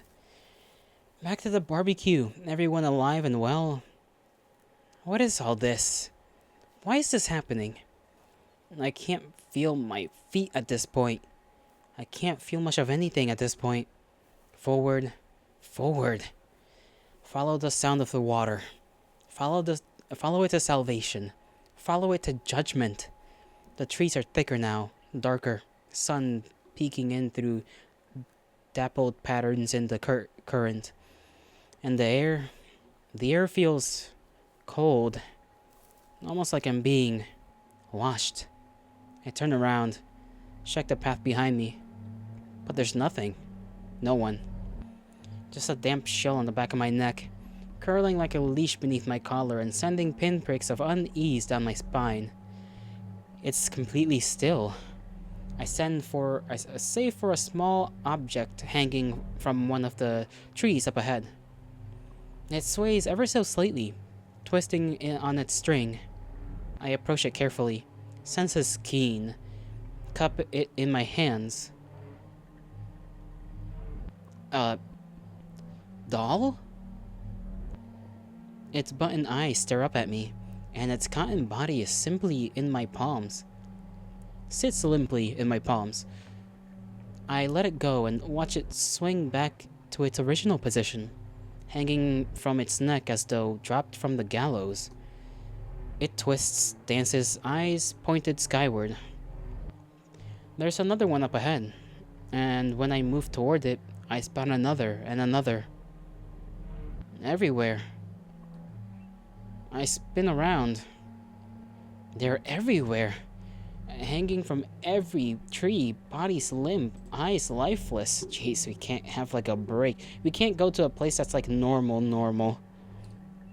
Sweat forms along my hairline, tracing my temples, my heart. Something feels like it's twisting my heart.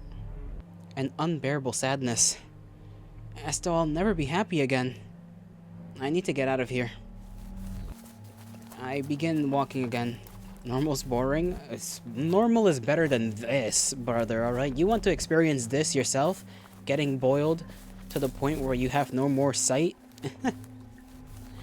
Faster. I'm practically jogging now. Every second I can feel that pain stabbing at my heart. That hollow emptiness expanding inside of me. I swat at branches and leaves, stumble over rocks on the ground. And I feel like I'm falling through a bottomless hole. And everything around me is black. Yeah, fuck up. Fuck yeah, up me in the Berserk universe. Okay, brother, you can go and have fun over there. I'm joking, please don't. It's too late, the gods may have heard. You shouldn't have spoken the words. My foot hits a large stone angled upward and away from the creek. I hit the dirt, shoulder throbbing and face full of grass. But more than that, the weight is gone. The claws of sadness have receded from my head. I blink, push myself up. It's lighter, too. I've reached some sort of clearing. And in the center of the clearing is a small cottage, smoke curling from its chimney. Is someone here? I push myself all the way up to my feet, looking around. Someone's chopping wood behind the cottage? Someone's here. Someone who might be able to help us. I start forward, limping at first, then pushing through the pain in my feet, rushing forward with as much strength as I can muster. I run the corner of the cottage, then stop. But my eyes grow wide. The woman at the shopping block stills, raises to her full height. "Box!" I finally say, voice cracking. She doesn't turn around. Doesn't move either. She stands there, axe in her hand, facing the trees. "Box, is me, Iggy." I take a step forward. "I knew we'd find you here. I knew it all along, She turns. Her face blank, indifferent. She doesn't even blink. I swallow the sentence I was about to say. Look from her, to the shopping block, to the cottage. "Box, what are you doing here?" My voice trembles. "Did you open the door to Wonderland? Where's Sadie?" A pause. "Where's Sadie, Box?" "I didn't open the door, Iggy." Buck says slowly, heavily. We all know adults like us can't open the door. Then a smile. Small at first, then growing into a delightfully moon-shaped curve. She opened it for me. She opened the door for me. My throat grows tight. What do you mean? She won't stop crying, Iggy. Crying and screaming and whining and screeching. I couldn't take it anymore. It was driving me crazy. I take a step back. Bucks. My voice is barely a whisper. What did you do? I stopped her. From crying. My blood runs cold. I can't move. Can't breathe. And now look at me. It's wonderful, Iggy. Silence. Listen to that silence. She throws back her arms. Nothing and no one to bother me. A pause. Then her gaze snaps back to me. At least there wasn't. Her face darkens. Why are you here? Did Hanar send you? He sent you, didn't he? Bucks?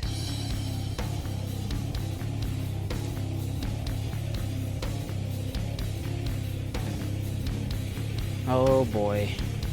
You're here to make me go back there, aren't you? To take all of this away from me? No, Bucks. I would never. I'm not going back.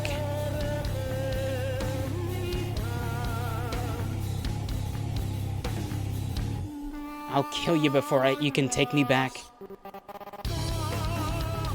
These are your friends, not mine. Not mine, Iggy's, okay? There's a difference. How many times do I have to say this? Bucks, stop!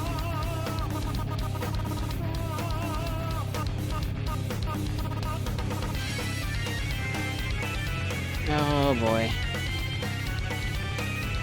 We're not making it out of this one. Bucks is in better shape, better physical aptitude, and everything else. And there goes a leg. It hurts.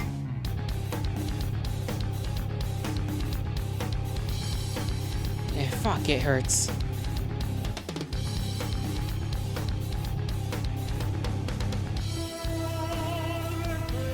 Not even a day, bro. It's like an hour, maybe. 1 hour without Genzo, and we're already screwed over.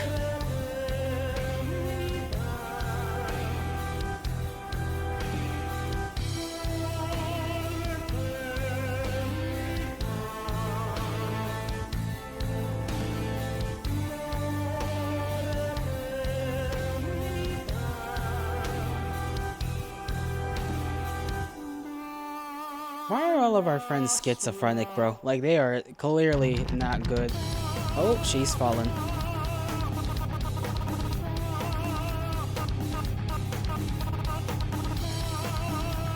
And down she goes. Well, to be fair, she deserved it. She just kind of tweaked out and used her shield to open the door. She went one-on-one. We're still gonna bleed out, though. We're still gonna die. So I don't know. I guess this is where we make our wish. I lie there. I lie there and breathe. Looking up at the sky. Everything looks so gold. Iggy. Who's this disembodied voice, bro? Who are they? Where have they been this entire time? My breath catches and I cough, hack, tremors running through my body. What do you want, Iggy? So gold. So fucking gold. What do you wish for more than anything else in the world?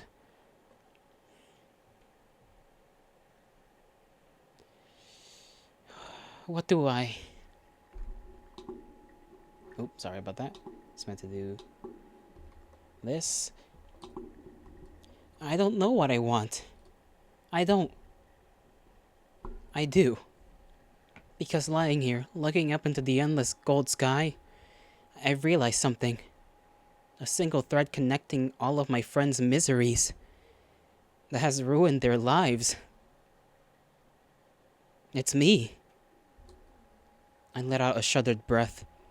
It's so obvious. All of it. I raise my hand, raise it towards the expanse of gold.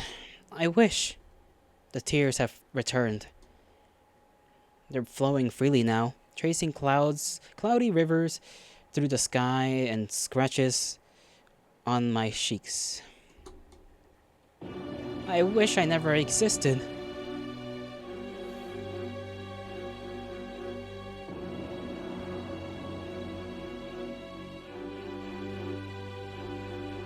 Well then, how's this gonna turn out?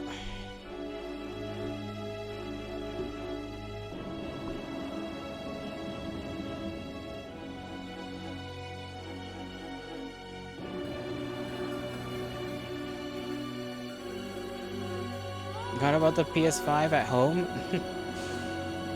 Okay, so she pulls herself together maybe? Or doesn't? This also doesn't happen.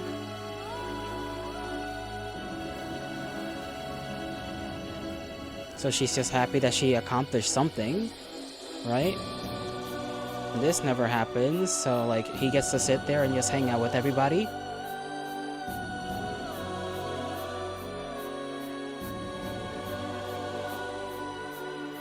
And then the whole falling down the stairs thing also doesn't happen. But wait, if he never yeah, he wouldn't have been there if he never existed. So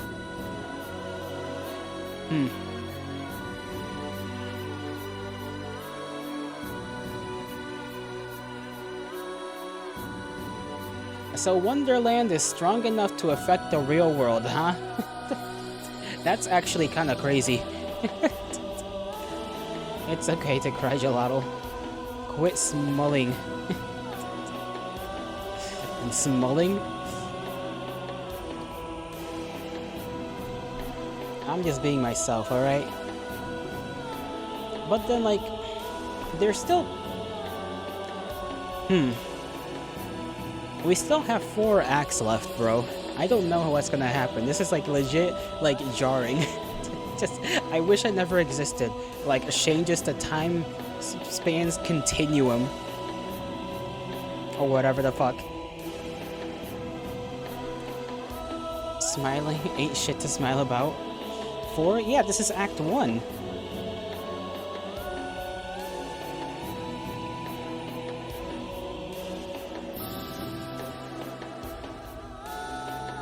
I'm pretty sure. Because you remember the save file? It was like, oh yeah, Act 1, you know? At least I think this is it. It can't, like, this is not, it has not been 20 to 25 hours of gameplay. Right, like, we have 5 arcs and the finale. Long-ass game? Yeah. So, which is why I'm confused as to, like, what's going on here.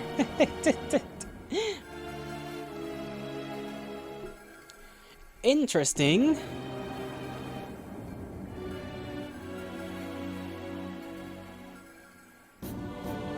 Got the bad ending?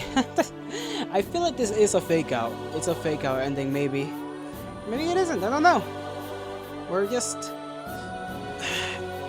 Because it does make me wonder whether certain choices along the way do even matter. Because there's obviously the ones that are like, oh, if you make the wrong choice here, you die. But like, what about the ones where you, like, you can pick whatever, right? Like the choices that only give you dialogue. Obviously, those are just choices, because the story seems pretty darn linear any other way. And we still have the disembodied voice, as well as the person that's like, good choice. Every time we go back and redo it. Maybe every act here ends credits, like a Telltale game? Yeah, that could be the case. Oh, we're hearing somebody walking. I am awakened the next morning to the sound of Miss Dawnish rolling her trash bin down the driveway. There must be something stuck in one of the wheels, because with each rotation, the bin lurches upward and smacks heavily against the pavement. Roll, roll, roll, smack. Roll, roll, smack. I tense. Wait for the sound of something to drop. And only just question why I would do something like that when the sound of something hollow bouncing on the concrete interrupts the roll. I heard her stop, pick up whatever it is, then toss it back inside the bin. Roll, roll, smack. Roll, roll, smack. I lie there a moment, brows furrowed against my closed eyes, but ultimately shake it off. I groan and push myself up in bed, rub the sleep out of my eyes, and look around. My room. Yes, this is my room. The same as it is every morning. And yet somehow, it feels like I haven't seen it in a long, long time. I chew on the inside of my cheek, letting the strange feeling of disconnection wash over me as I take in the blankets, the far wall, the open bedroom door. Then reach over for my glasses and the bedside table and lob them across my nose. We sacrificed Iggy for Genso? That's damn good deal. I wander off towards the kitchen to start the coffee pot. Maybe I really did drink too much yesterday. It's making my head all weird. And once the coffee is percolating, I empty the I empty the last of my chocolate rice, whatever the hell I misclicked. My chocolate rice snappers into a bowl and take to it like soup. I pause a moment, mid-slurp, to look around again. Why does it feel so strange? Why does the morning sun shining in at the exact angle send a chill down my spine and butterflies through my belly? I shake my head. I don't have time for this. I finish up the snappers and head for the bathroom. I look awful. But then again, when don't I? I hook a finger around the corner of my mouth and pull at my lips back to observe the damage to my back filling. Yep, still about the pop. I still need to get those wisdom teeth looked at. I attack them with a toothbrush instead, washing away the chocolate and rinsing my mouth. Once finished, I splashed the 3 good-sized handfuls of water onto my face, hoping to wash away the cloying feeling of disquiet while I'm at it. Before pulling away, I rub at my throat, half expecting to find bruises beneath my ears. But, of course, there's nothing, and I have no idea why I'd have bruises on my throat in the first place. I glanced at myself in the mirror, for even entertaining such a thought. The coffee is ready by the time I step back out, ready to start the day, so I grab a mug and make for my usual pots at the for the usual post at the desk. Open my usual program, start my usual tunes. I certainly won't be able to ask for any extensions due to odd detachment from reality, so I'm just going to have to focus. 3 cups of coffee, 1 granola bar, and 2 readjustments of my legs later, and I've reached my groove. I nod my head to the music as my fingers dance sporadic rhythms across the keys.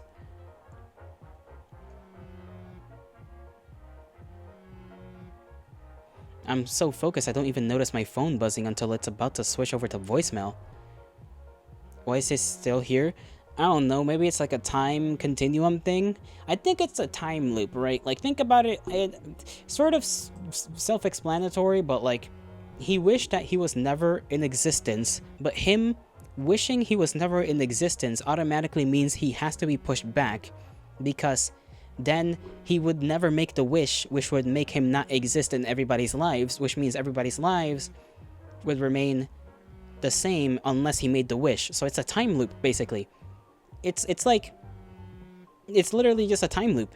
He made himself be stuck in a time loop because he has to make the wish, I assume, anyways. Otherwise, the wish can't come to fruition. But then again, if he notices, then he can break from the time loop in theory? The green phone icon catches my eye. It's an R. I instinctively snap my hand toward it, only for the tips of my knuckles to graze the handle of my coffee and send it, and the last of few sips of my coffee, toward the carpet. Such a wise old man. That I am. That I very much am. Every nerve in my body reacts at once. I leap from my chair to grab it, only to jerk my headphone cord out of its jack in the process and promptly blast the dance-worthy beats of my electro swing through the entire apartment. This sends my heart into overdrive, and with twists, I reach back for who knows what at this point. But my flying hand hits the back of the chair, and my feet pretzel beneath me, and we both go down. My head hits the soggy carpet just as my phone gives one last zealous buzz, it vibrating itself straight out of the desk and onto my chest. I pick it up. Just as it beeps to me, I have a new message. For fuck's sakes. Hanar, why do you have to... I stop. How do I know it's Hanar? I finally look at the phone, and sure enough, his name is on the ID. Weird. And weirder still, because I don't think he's ever called me before. I click the music off and jab the radio button, balancing the phone between my ear and shoulder as I set to blotting the carpet with paper towel wads. The phone rings twice, then connects. Hey, sorry I missed your call. What's up? The paper towels are soaked by this point, but the sound that comes through the receiver isn't what I expected. Sobs, harried sniffles, a cough. Hanar, he's crying. Iggy. I pause in my carpet cleaning ministrations. Hanar, what's wrong? I pause, then... Is it Bucks? This somehow triggers another cough from Hanar. She's gone, Iggy. I don't know where or what. A hiccup. What happened? I woke up this morning and she's gone. There's no note, nothing. This starts a fresh wave of sobs. Iggy, she took Sadie, both of them. They're just gone. I've called and I've called and I've called. I silently fall back into my rear end, and this feels too familiar. I shake my head, trying to collect my thoughts. You're sure she didn't say anything last night? Or about an appointment? Or what about an appointment? Anything in the calendar? Maybe you just forgot. Hanar's voice shakes. There's nothing. I would have known, and besides, the car is still in the garage. A pause, and I can hear him swallow. Iggy, I'm scared. You haven't heard from her, have you? Or did she say anything last night? Anything strange? I run a hand through my hair. I haven't heard from her since last night. Maybe she seemed normal, I guess. I don't know. Nothing stood out to me. She wouldn't stop crying, Iggy. I spin around. That voice. That sounded so real. I've already reached out to everyone else. No one's heard from her. I hear her sniff through the phone. It's been hours now. I don't know what to do. I rub on my face, my eyes, trying to stay focused on Hanar. It's, Bucks. It's probably she just forgot to tell you about something. I'm sure there's a perfectly reasonable explanation for this. Another sniff. The line is quiet for a moment. Then, soft as a whisper. Yeah. It'll be fine, okay? Just keep trying her. Yeah. The line goes dead. I blink. Hanar? But there's no response. He must have hung up. I just sit there for a moment, staring at the far wall. My chest feels strangely tight. And that tingling sensation of disquietude gnawing at the base of my neck is growing, branching out like an electric spiderweb on my skin.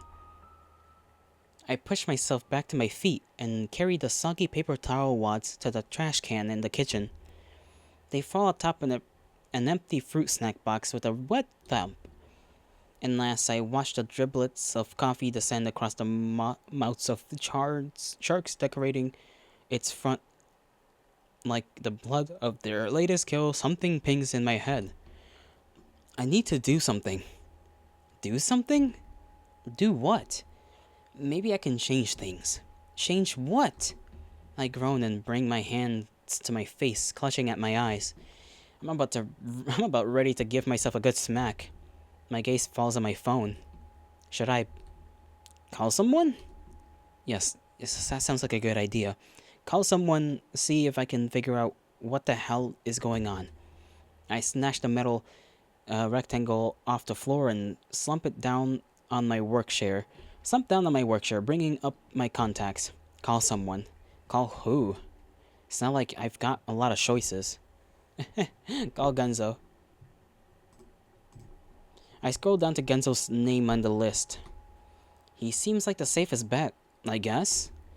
I'm still not sure why I need to call him, or anyone to be honest. But if I'm going to go out of my way to force myself into social interaction, it might as well be with someone who doesn't care how awkward I am. I press the call button. The phone rings. Rings again. Then it rings for a third time, and I've just about given up, until the ring cuts off mid-blip and, somewhat out of breath, Genzo belts out loudly into the receiver. Iggy! I wince and pull the phone away from my ear. God damn, Iggs! Is there blood raining from the sky? And are the mountains trembling? The moon must be about to fall if you're calling me. Very funny, I roll my eyes. So, what's up? What do you need your bestest best pal in the universe for on this fine morn? Did you? Only suddenly I hear a rustling on the phone, followed by Genzo's muffled voice shouting at someone. I said in the back room! You think I can't hear you over there? Then closer, back into the receiver. Jesus! Everything alright over there? I asked with a chuckle. Hey, a bit of madhouse, if you don't... a bit of a madhouse if you couldn't tell. New batch of parts coming in. Got an order I'm getting. Ready for pickup this afternoon. Already had drop-offs this morning. Dang, I won't keep you then. It wasn't anything important. Just a random urge to call, I guess. Jesus, Iggs, don't hype yourself up too much there. People start asking you to run for president. Another rustle. He seems to be moved the phone to his opposite ear. Tell you what, you come down the shop. We have a proper convo, beers and everything, as soon as I'm done with this order. But I stop myself. Swallow the usual excuse I give whenever someone asks me to do anything. I close my eyes for a moment and take a breath. You know what? Sure, I'll be over in a bit. Hot diggity damn, I heard over the receiver before what sounds like the phone falling to the ground and start in a string of curse words. Okay. You know what? There we go! Act 2! Okay. Dude, I'm so I'm liking this story so far. I think I'll end it here, honest to gods.